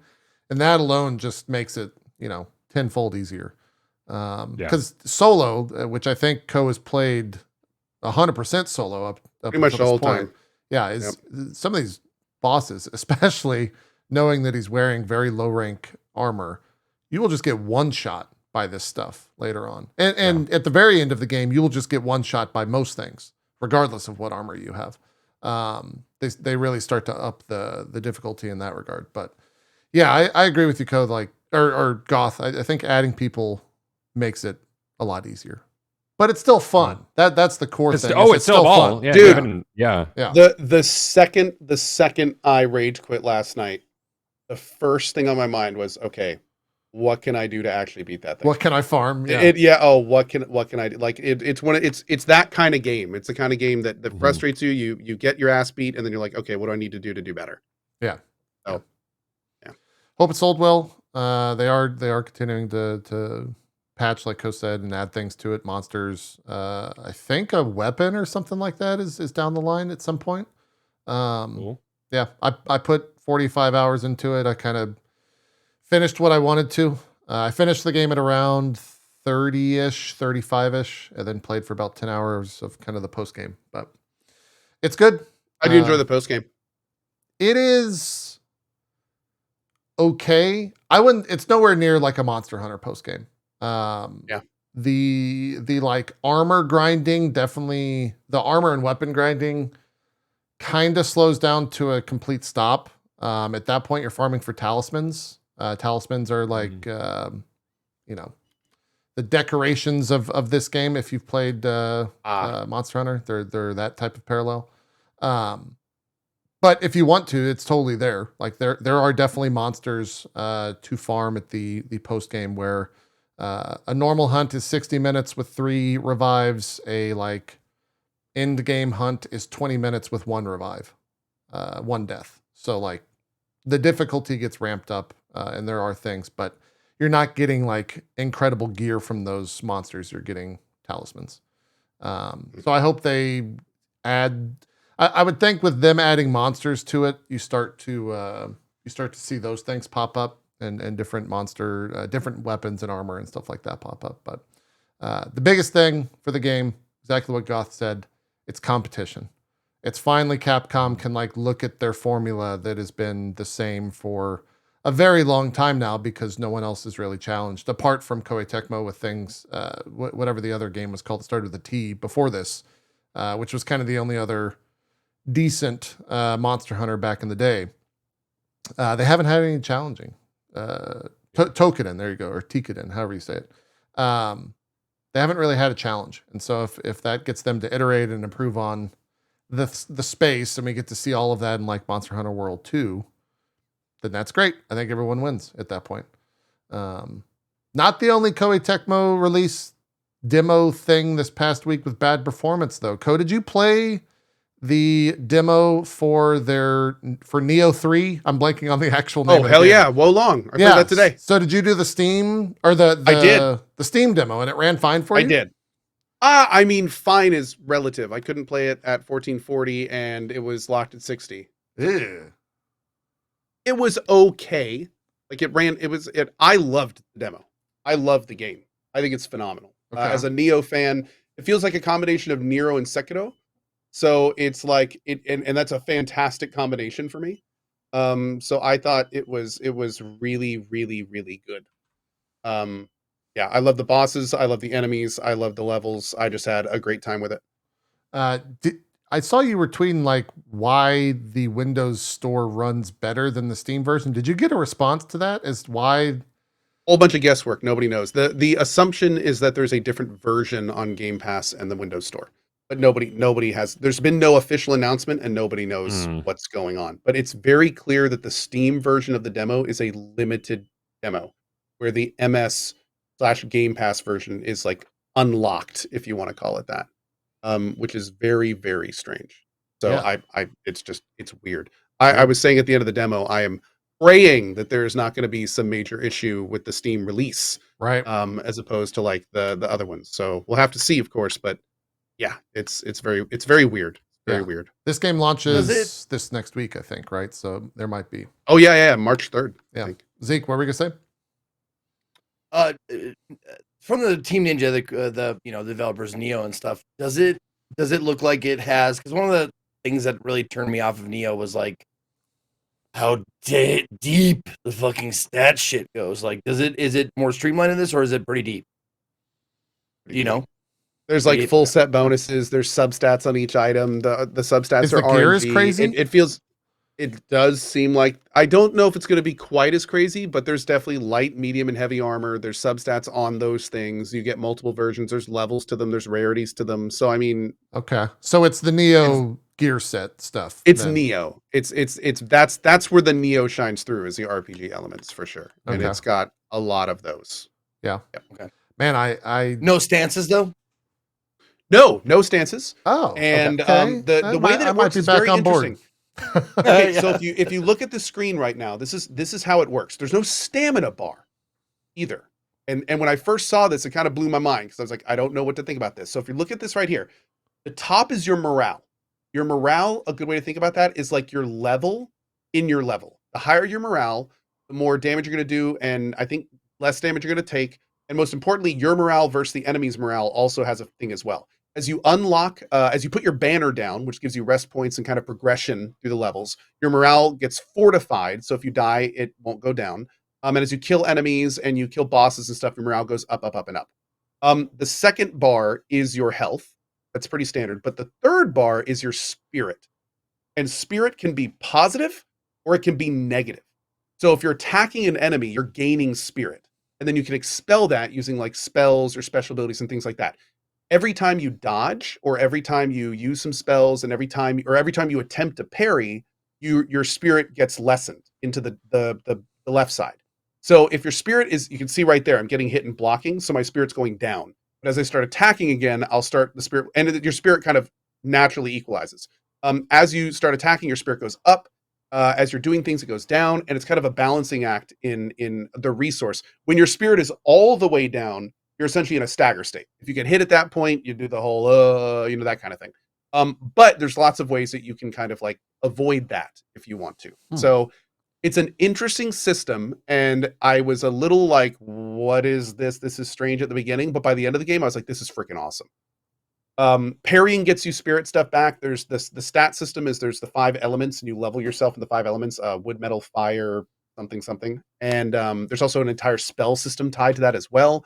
You can see in the bottom right there. And those have different trees on them and kind of go down them. So it's Neo gameplay and Neo items, but it's got kind of its very much own thing going on in terms of the mechanic side of it. Okay. That's a blockable, so that I just parried his thing there. Excuse me, an unblockable. Red is unblockable, but you can parry them. And if you parry the red skills, then you get like a big boost in spirit and you stagger them and all sorts of stuff.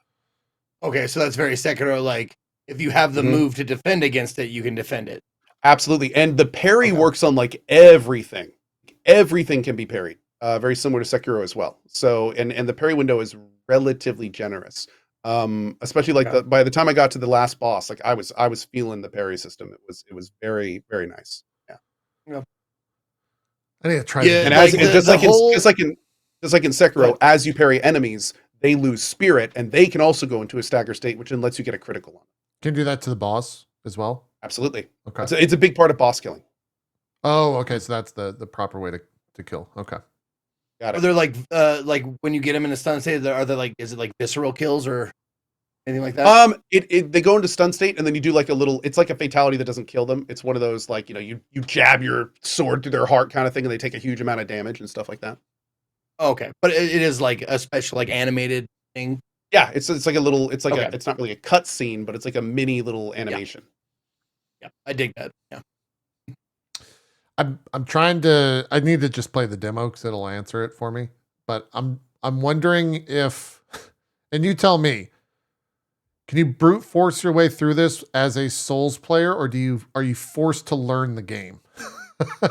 Because I did the brute force through Neo 2, and then I was forced to learn the game. So I will say that this, like, when we keep watching here, when I get to this next boss, like, I can skip ahead. I tried to just attack this next boss without doing this guy. I tried to just attack him without doing much parries and stuff, and you'll see when I damage him, like, the damage is not really a lot. You see there at the top? Yeah. So the thing is if you do parries and you get the big parry hits, it's like 20% of his bar. So I kind of see this as what I'm doing now is kind of the brute force way of doing it. Yeah. Trying to just stay away from him, attack when I can, that kind of thing. But I ended up beating this guy pretty easily, learning his parry moves and doing that kind of thing. What's even crazier is you get your 3 normal heals. You can see me using my heals right there. You only get 3. You only get 3. Wow. And this is his easy first face. Oh. So it's like, okay. yeah, it's kind of a thing. It's definitely a thing, right? Though that's a parry. When you see the weapon kind of glow like that, that's a parry. The red glow, or is the red glow unblockable? When mine, I'm trying to parry him here and doing it horribly, of course, but that right there, that's a parry. So when it does that little like, when it pops off like that, do different weapons have different parry windows? That's a parry. Yes, actually, weapons have parry difficulty percentage. So they actually like this weapon I'm using now has like a 70% difficulty rating, where my sword, which I actually later switched to, has a 110% parry rating, and it was a lot easier to do it with the sword. I found. Is that the window? Is that what that's representing? The parry window? Think so. Okay. It's a lot of the stuff is kind of obfuscated. Yeah. Well, that's Neo. Yeah.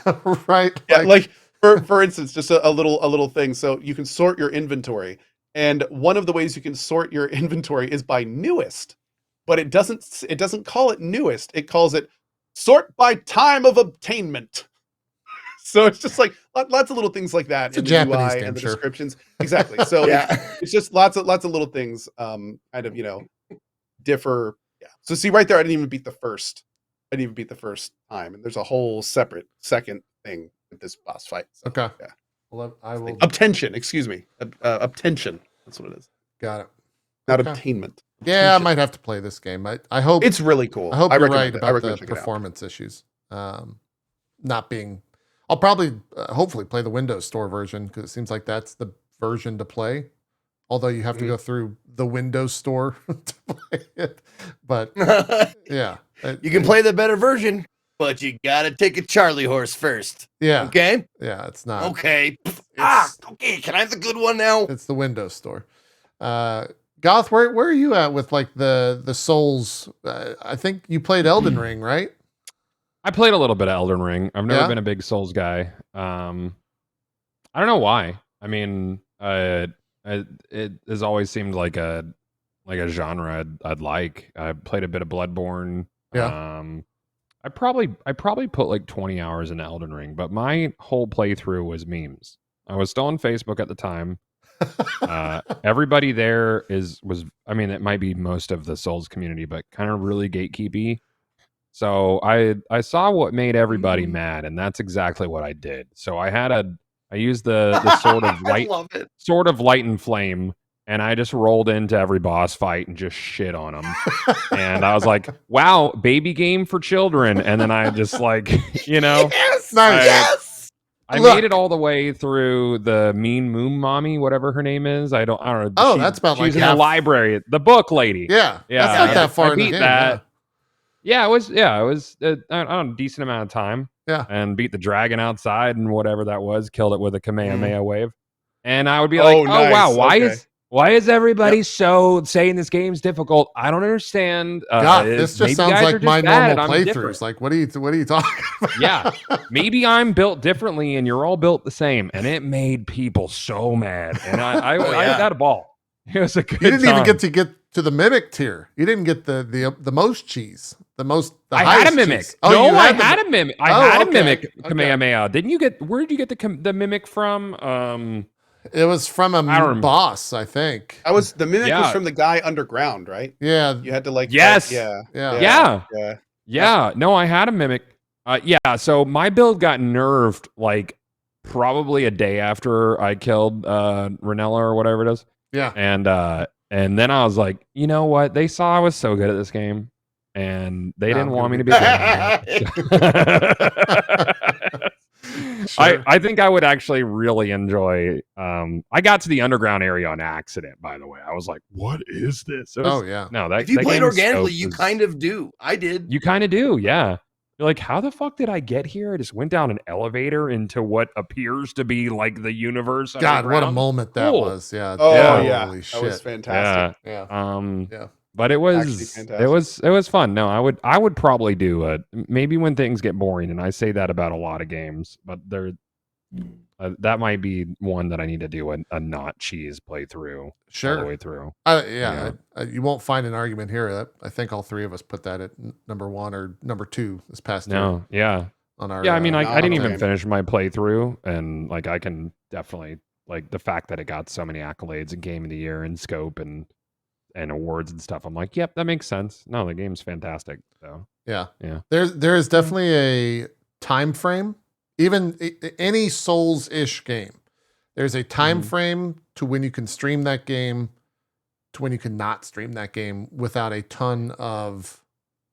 chat changing, right? Like chat changes over the evolution of a Souls stream.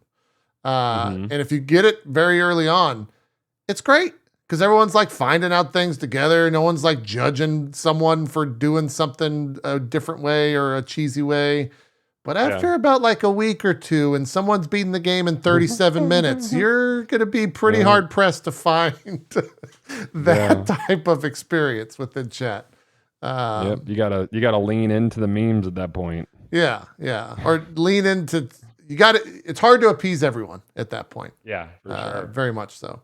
But yeah, Wolong comes out this week. I think, Zeke, are you going to check this out? I think I'm checking this. I know, Cohh, you're probably doing a playthrough, right?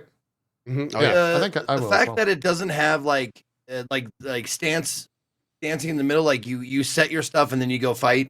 Like that's way more appealing to me. Same. Way more appealing to me than that stuff. Like I can handle deep like stats on stuff if I don't have to constantly change my shit and figure out how best to do this shit. Like it feels like I can take a weapon that I like using that feels good and just build a fucking my gear and character around that. Yeah. Oh yeah, Wolong is going to be on Game Pass as well. Yep. So that's freaking awesome. So I have the demo up to download. Yeah. Did you get the Microsoft Store demo? Let me know how that. Or Game Pass. I think the Game Pass demo works the same. Oh, okay. You're doing the Steam then, Zeke? Yeah. Okay. All right. Maybe I'll be the test dummy and go through the Microsoft Store and see how that goes. See if it runs better at all. Cool. We'll reconvene next week and talk about some Wolong then. See who has the most struggle with the game. I'm sure that'll be a fun conversation. Zeke. So just real quick before we leave this topic for good. Okay. I'm just wondering. I just want to ask you, Gothalion, like, was there, because it's such a beloved series to me personally. I'm just curious, like, it just never, like, the Souls genre, like, never like grabbed you. It wasn't like.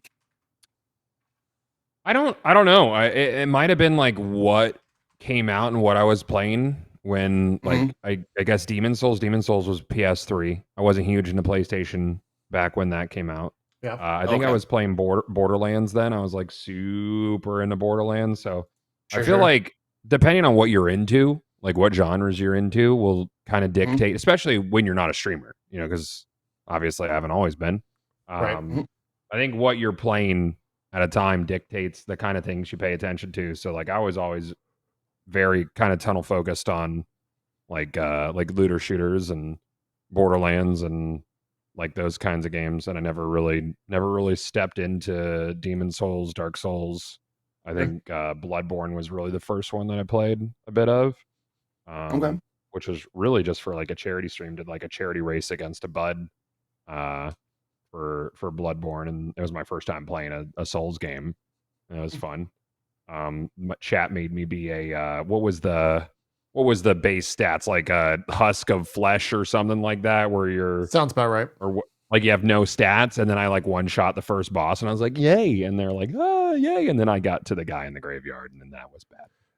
Oh, Gascoigne, yeah, he's first hurdle. A wretch, yeah. So yeah, and waste of skin. Yeah. Away. Sorry. I hope we get a second one of those, man. I'm sure there's gotta be one. Yep. Yeah. It'd be nice to have it on Zeke, here's what this gen. Zeke, can you go do a playthrough of Bloodborne so we can get a second one? I did a 100-month stream for Faustus's. He wanted me to play Bloodborne. I played it. Did you finish it though? Because we need a remaster. Do I have to finish it in order? No, I don't. I didn't finish P3, and it came out. Okay. I didn't finish P4. Right. Oh, yeah, I did finish P4. Never mind. I don't know. Look, if chances... So you should probably do it just in case. If there's a chance, if chances increase, we need you to finish Bloodborne so that we get a remaster. Wait, is that the rule? Like if Zeke plays that's the unwritten rule. Yes. So far... Zeke, it's happened quite a few times where I go back and play a retro game. Yeah. Can you just run through Power Stone 2 once for me? Like just one time. Like that's all I need. Yeah. Just one time. It's a Dreamcast thing. What system is that on? Dreamcast. Dreamcast, yeah. Fuck, I gotta get a Dreamcast. God damn it. it's like the one retro system that I don't have. Man, it might be the best. I don't have something to play it on, Yeah, Dreamcast got some bangers on it. I'll get a Dreamcast. Gotta get that. No one's requested a 100-month Dreamcast game. I haven't had a need to buy it yet. The Dreamcast had the Tamagotchi inserts, right, on the controller. Yeah, the VMU. Yeah. Yeah. Yep. All right. Yep. All right, Goth, you're a good friend. Uh-oh. Is it Oh, happening? I appreciate you. I appreciate you, Goth. I think it's Here it happening. comes. Zeke, Power Stone 2. He's choosing it. 100-monther. Are you There's serious? My 100-monther. Power Stone 2. Make it I'm happen. putting it on the once it's on the fucking list. I can't change it. I'm just kidding. Let's do it. Okay. Okay. There you All right. go. Yeah, for the duration That's of drop so frames, kind. Power Stone 2. Is it one There you word or That two? is so kind. I think you'll have to ask him. It's Power Stone 2. Is Power Yeah. Stone one word or two? Oh. A power Let's say it's power two. space. I think it's 2 words. Yeah. Okay. Yeah. Oh wow, happening with Cohh's blessing. That's so kind. There you go. Zeke now now has to Dreamcast. play it. He's got to get a Dreamcast. He's got to get Mhm. all the things to Okay. play it. All the things. Yeah. Does that Hey, have? Zeke, Are am I you gonna get a- am I Are you gonna- anti-emulator, Zeke? He No, if it's not. I'm not anti-emulator. It's just if I can play it on the original software, that's always more fun for everyone. Sure. Yeah, or hardware. I mean, original hardware. Yeah. But sometimes I have to do it on because it's unavailable or it's so some games are so rough to go back to that you need an emulator with some quality of life shit to make it playable today. Yeah. Like I tried like Persona 3 was one of those examples where it was like it is fucking a slog through some of those parts of the game, and I would not have played it as long as I never finished it, but I would not have played it as long as I did if I didn't have the emulator fast forward. Like, because some of that Right. shit is just disgustingly boring. for Goth's community, what just happened? Zeke has a thing on his channel when you're subscribed for 100 months that the sub that is subscribed for 100 months, like Cohh just is, can dictate a game for Zeke to play for one stream, one full stream. And Yep. so he does. And he will get the console, find the original copy of the game, like go the whole 9 yards. As long as it's okay, as long as it's within reason and not against TOS. So no nudie, sex games, okay? Yeah. I tried that; it didn't work. If it and no fucking stadium events, okay? Like NES $10,000 game. No. Like, you can say the game, but I'm definitely gonna emulate that shit. Play okay? the original So, Tetris within Russian reason. version. Yeah. Yeah. By the way, did you guys see that trailer for that Tetris movie? Holy shit, that looks. If you didn't see that, you gotta No. watch that trailer. Looks pretty good. It's the original story of Tetris. Apparently, where like some English guy goes to Russia, some American goes to Russia and like I heard about tracks down the original creator of Tetris to like bring it to Nintendo. And it looks awesome. Wow. It looks fascinating. That's cool. Yeah, it's That's got really neat. Taron Egerton, the guy from. Now I'm blanking on his other films. He was Elton John in the Elton John biopic. So, yeah, Oh, wasn't he Eggsy in the Kingsman 2? Kingsman. Yeah, that's the other film. Yeah. It looks really good if you haven't seen the trailer. Zeke, anything besides the forest you want to bring up here onto the end of the show? Let me check my old library. You Let me got check my library Jazz card, see what I checked. Jackrabbit, Comix Zone. Oh, that's right. I did. Yeah, there was a couple of 100-monthers. This past week. Is that what Jazz was? Jackrabbit too? Yep. Jazz Jackrabbit and Comix Zone were both 100-month choices. One was from Iglyka226. That was Comix Zone, and I got the. There's actually a cool story behind it because Iglyka picked the game, and then my my right hand mod Scott. That's a game that he used to actually speedrun. This was? So am I showing the right? No, game? no. Oh, Comix Zone. I thought we were doing that one. No, first. I can jump to that. Okay. Keep talking. But yeah, it's a game he used to actually speedrun. Like he put up times on the SDA, I think. And speed demo archive, I think. Anyway. But this is his original cart Wow. that he used to speedrun on, and he had it. He gave it to me, and I have a a Genesis Sega CD combo. So I was like, oh cool. So yeah, I played it on it, and it is actually really, really fun. It can be speedrun. I don't know what the world record is, but it's under 15 minutes. I think it's maybe even down to 12 minutes, give or take. I'm not sure. But I've You can never speedrun seen it this like- game. This is it's like bizarre. NES Such a Batman, good like, concept. it's so difficult and it's fucking brutal in that you get so few like redos. In the first 2 levels, if you die, you go back to the beginning. Yeah. Once you beat the second level, you go on to world 2, you get 1 continue, and then you go all the way back to the beginning. Beginning, title screen, beginning. Oh, so it's an old game. Yeah, it's one of Yeah. those. So if you fuck up, like, that's all your progress done. You're back to the beginning.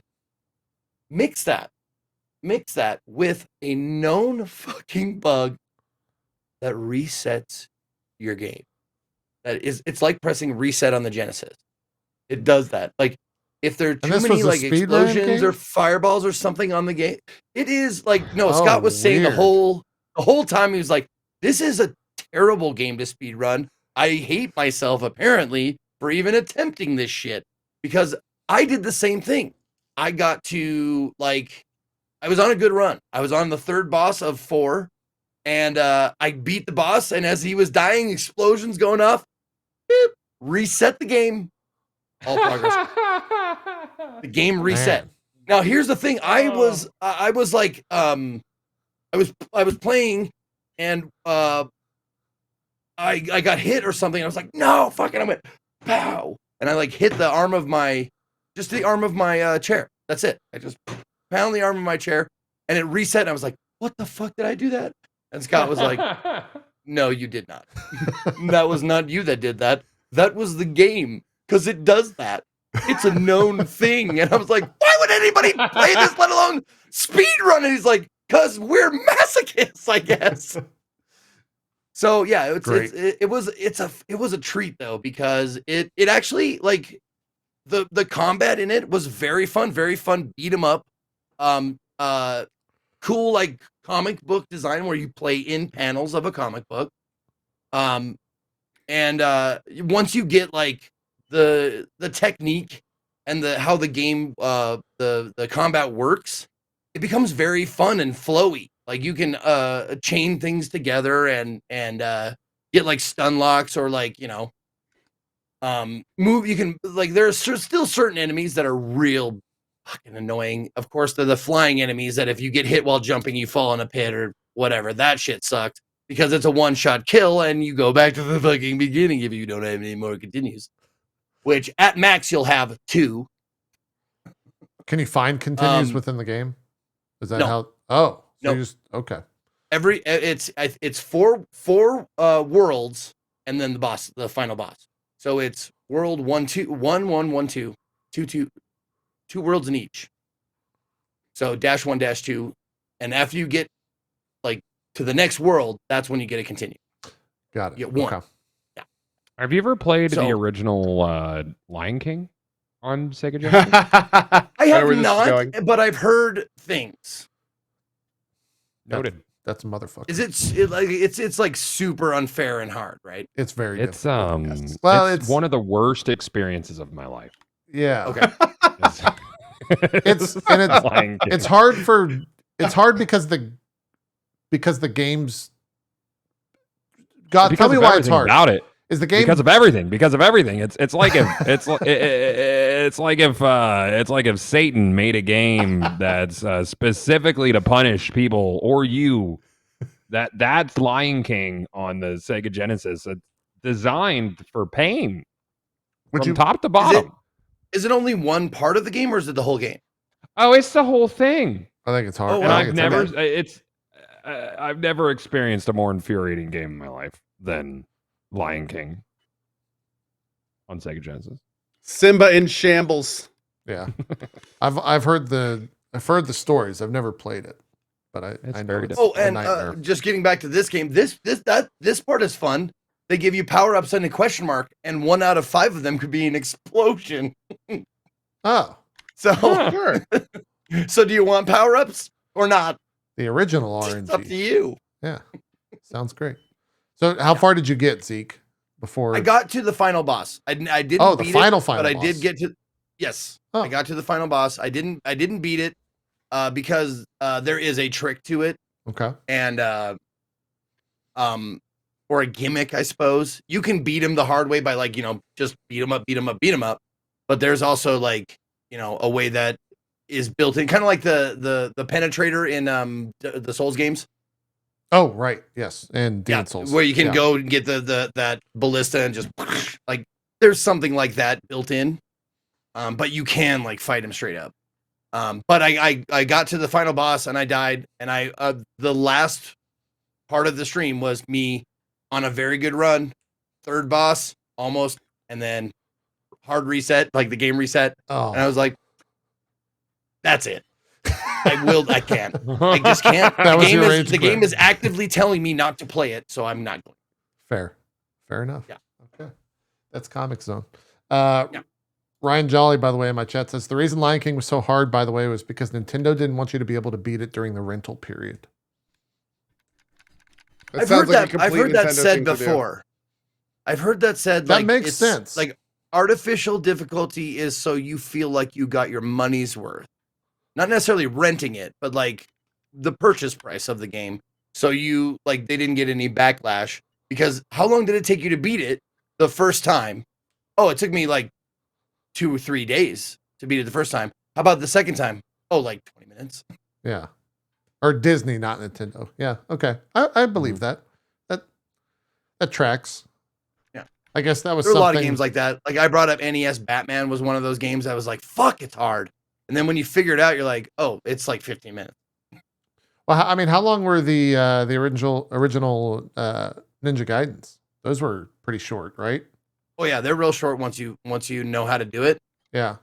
But there was time we could keep going back to that one and get to the fucking bloody mouth on the first game, and then die to him, and then have to go all the way back. You're just like, why? Why don't you want me to complete this game? Those games were brutal. 100%. They were brutal as shit. We got 10 minutes. Anything else anyone super strongly in terms of talking about before we wrap? I think that's kind of I didn't play anything. So I found out I'm making tacos and margaritas tonight. Oh, yo, that's pretty good. Okay, that's all I got. That's my day. Good. Okay, I'm kind of into that. Zeke, can you when should we be there? Yeah, are we invited? Can we show up? Yeah, absolutely. Okay. Yeah, 100%. Co's just gonna show up. He doesn't care if he's invited. Him and the cat. Hard. Well, I'm feeding my daughter's basketball team and their parents, so I'm doing like a whole spread. I'm smoking. Oh, you've got a long day of cooking ahead of you. And, okay. Oh no, I've already prepped. Oh, I just have to. Yeah, so we're gonna have hard, soft shells. I'll make some quesadillas. Some margarita bar guy. I think we're headed to Florida, guys. I think we got margarita bar. Like a whole, yeah, oh dude. My God. Yeah, a few different choices. We got a Neo and a Reposado. I'm not big. I don't even know what that means. Those are types of tequila. Just different types of tequila. Yeah. That sounds very good. Yeah, Zeke, can you trump tacos and a margarita bar? You were gonna say you played something. Man, fuck no, dude. Should we just end the show? I can top that shit. That's it. Do we end the show? It's like, hey, do you want to follow Michael Jackson in his prime? You could be the second act. No, I'm good. No. What I got is opening act, barely. So, jeez. I played a game called Confabulation on Indie Day that I think is worth mentioning because it was a lot of fun to play with the chat, because it's like it has the same kind of thing as Observation Duty, where you go around this like creepy house and you kind of try and like memorize where stuff is, and then as you're trying to do puzzles as you go, that's how you're like trying to work your way out of the house, and so you have to solve puzzles and stuff. But as you're going, like just like Observation Duties, anomalies happen, and if you build up too many, I think the limit was 5 or 6, then the darkness closes in and you have to start over again. So it was fun to play with chat. Like as I'm walking through the house, someone was like, my garbage is out of place. I'm like, oh shit. So you take a picture of it with your camera to like basically report the anomaly and it goes away. and it gives you the indication of how many anomalies and where they are. Is there's a thing in the like right next to the kitchen. There's shelving with candles on it, and it'll have 4 levels. So like if one candle's lit on this level and one candle's lit on this level, oh, there's one on the main floor and one in the second floor, and then there's an attic, and then there's a basement. So if you have candles lit there, you know how many and where they are, what floor they're on. You don't know where they are on the floor. Got it. And it gets kind of tense, like first starting out, trying to figure out like you got to do these puzzles and look out for anomalies at the same time.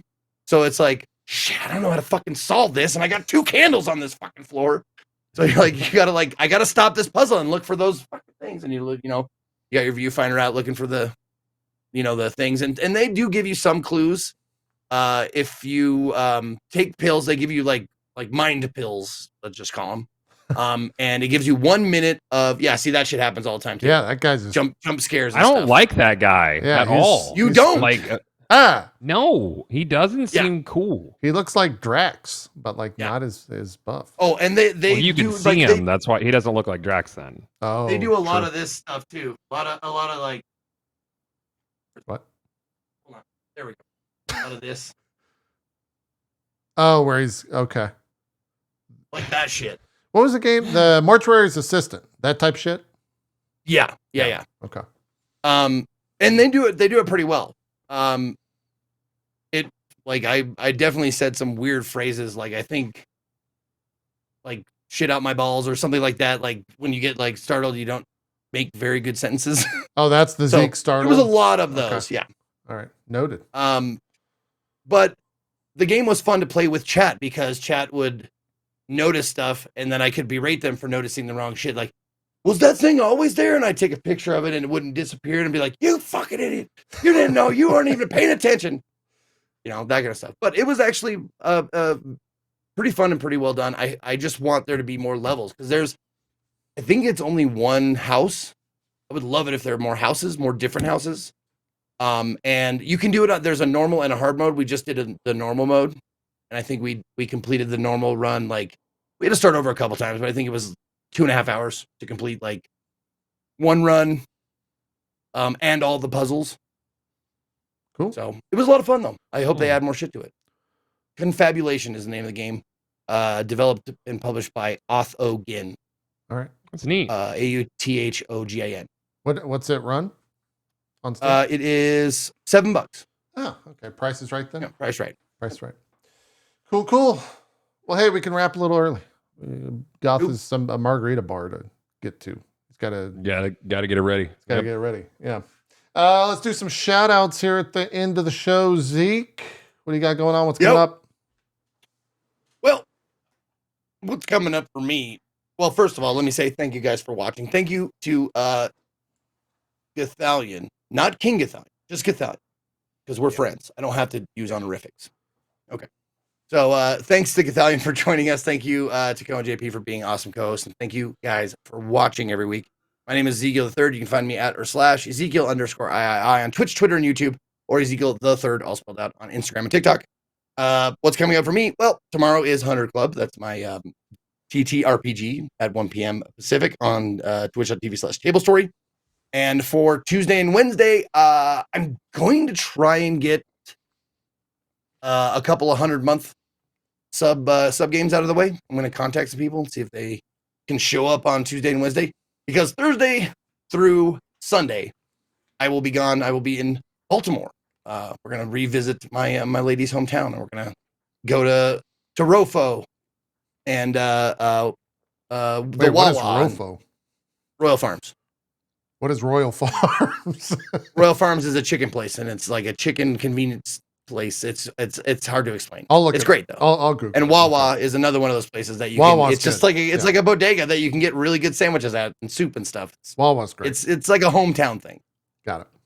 Cool. Yeah. So we're going there. We're gonna probably visit Baltimore shit that she misses. Takes me to some of her old haunts and that kind of stuff. But I'll be back on Monday the 6th, and then we'll continue streaming from there. So no Zeke next week for us. Yep. We'll figure it out. We'll see what happens. Cohh, what do you got going on? Do some shout outs. Hello, everybody. As always, a big thanks to JP and Zeke, and a huge thank you to Gothalion for tuning in this week. My name is Cohh. Hi. We're playing Like a Dragon Ishin tomorrow. Probably going to be doing more Wild Hearts in the evening. Coming up, we've got Scars Above. We've got Phantom Brigade. We've got the System Shock remake soon. And then we've got Wolong. So we got lots of big games coming with a bunch of others in between. Should be a lot of fun. As always, thanks for being here. Appreciate you guys. Do you have a dog in your room? I do. I didn't want to call it out earlier in the episode so that people would fixate on it for the entire show. My wife brought him in here. So my dog slipped a disc in his back and had to get spinal surgery. Oh no! Days ago, and he's currently. I have to, go tend to him. I can't really do much with him, and my wife is out with my kids, so he's just, poor guy, doing great. Yeah, he lost control of the left side of his body. So right now we just kind of got to get through the recovery and then work on all that, and then go from there. So sorry about the. No. I just thought I saw Zeke throughout the episode. He was doing the. No, I knew exactly what that was. Yeah, no, I was like, is that dog. my dog doing that? Yeah. Bud. Yeah. Anyways, well, we hope everything goes well. Hope he gets better soon. Yep. Goth, thanks for coming on the show. Do some shout outs. What do you got coming up? Well, first of all, thank you guys for having me on the show. This is always a good time. I always love being on Drop Frames and reading your lovely chats all stream. Coming up is kind of locked down on Destiny. Destiny launches on Tuesday. Lightfall comes out. Raid is on the 10th. So it's kind of like head down and get as much grind done as possible. Tomorrow, I think I'm going to get down on some No Man's Sky. It's the last day of drops, day 5, some good stuff. Other than that, just hitting the normal beats coming up. A lot of games. You guys know this is a pretty busy next few months. We got I got Destiny and I didn't ask. Well, it's too late for that. Dead Island is coming up finally. I can't wait for Dead Island 2. Yep. Oh, man. Yeah. May's busy. June's busy. Lots of games. Good to be back on Twitch. And thanks for having me. I'll see you guys again. Of course. Yeah. Well, Diablo 4 is a thing you're going to be big in. I think we're going to play that in March, aren't we? That's a thing that comes. Yep. We're going to have that demo in March. And if you play the beta, you get like a thing. You get like a thing for the main game. What about if you go get a tattoo? I love things. Gothalion, you gotta get a tattoo. You do what? If you go get a tattoo at the hell something or other for Diablo, you get a special in-game thing. Can't do it. That's a real thing. I'm not making that up. I don't. They are don't actually incentivizing and rewarding people for permanently branding their bodies. Yeah, that sounds right. I saw that yesterday, and I brought up the idea of how is this not a bigger deal yet? On I don't know, a Kotaku or Twitter or anywhere. And I guess because it's voluntary. There's a lot of there's a lot of headlines that are probably a lot more inflammatory than telling people to get some ink. It's it's News the is full. Hellfire tattoo, I think is the thing. Oh, very good. For Diablo. Oh, good. I'll just Can I get a is tattoo? Blizzard at Can least paying for the tattoos? Of course not. Maybe there's a WoW. Let me hold on. We gotta say one way or the other. Let me find the article here. Yes, so wowhead.com, Diablo 4 beta early access for getting a tattoo. Blizzard's handing out beta early access for Diablo 4, but only if you sacrifice part of your very own flesh. Over the next 2 months, the Diablo Hells Inc. promotion tour will visit tattoo shops all over the world, handing out free Diablo tattoos. And not only that, fans who decide to get decorated with one of the 26 available tattoo motives will also get beta early access and a digital copy of Diablo 4 upon release. That goes a little bit deeper. Yeah. Don't you get early access to the beta if you've pre-ordered anyways? So also, if you go get get a free game. If you get a KFC Double Down, you get early access. I don't think I couldn't eat one of those these days. So you get permanently scar your body by a tattoo or a double down. Whichever one. Yeah, you get to choose on the outside or on the inside where your scar goes. Yeah. Here are the tattoos that you can get. I'm sure there's Diablo fans that are stoked to get a free tattoo. I'm sure there are. It's less about the free game and more about the free tattoo because artwork, getting tattoos, is expensive. So I'm sure there's some Diablo fans that are all about it. Yeah. Dude, I just get number 5 and tell people I love the D. There you go. There you go. The past weekend was in Las Vegas, Nevada. The next one coming up is March 4th in Pittsburgh at a place called Wild Child Tattoo on March 4th. There's one in Dallas, and then the fourth one is a fan-voted city. Ooh. Maybe Detroit. Yeah, you want Detroit? Oh, I don't know. Get a tattoo in Detroit. Oh, I mean, man. you know, the Anyways, Diablo 4. theme is hell. Yeah, there you go. That's a thing that's happening right now with Diablo 4. Wow. Just a wild thing. That's going to do it for Anyway. us here on Drop Frames. We'll be back next week. At least we will. Zeke's going to be gone, so we'll figure out a co-host to join us. Maybe even 2. We'll see how that goes. I'll let you guys know. You can follow us on Twitter to get all those updates over at twitter.com/dropframes. Have a good rest of your day. We're out of here. Bye-bye. Bye.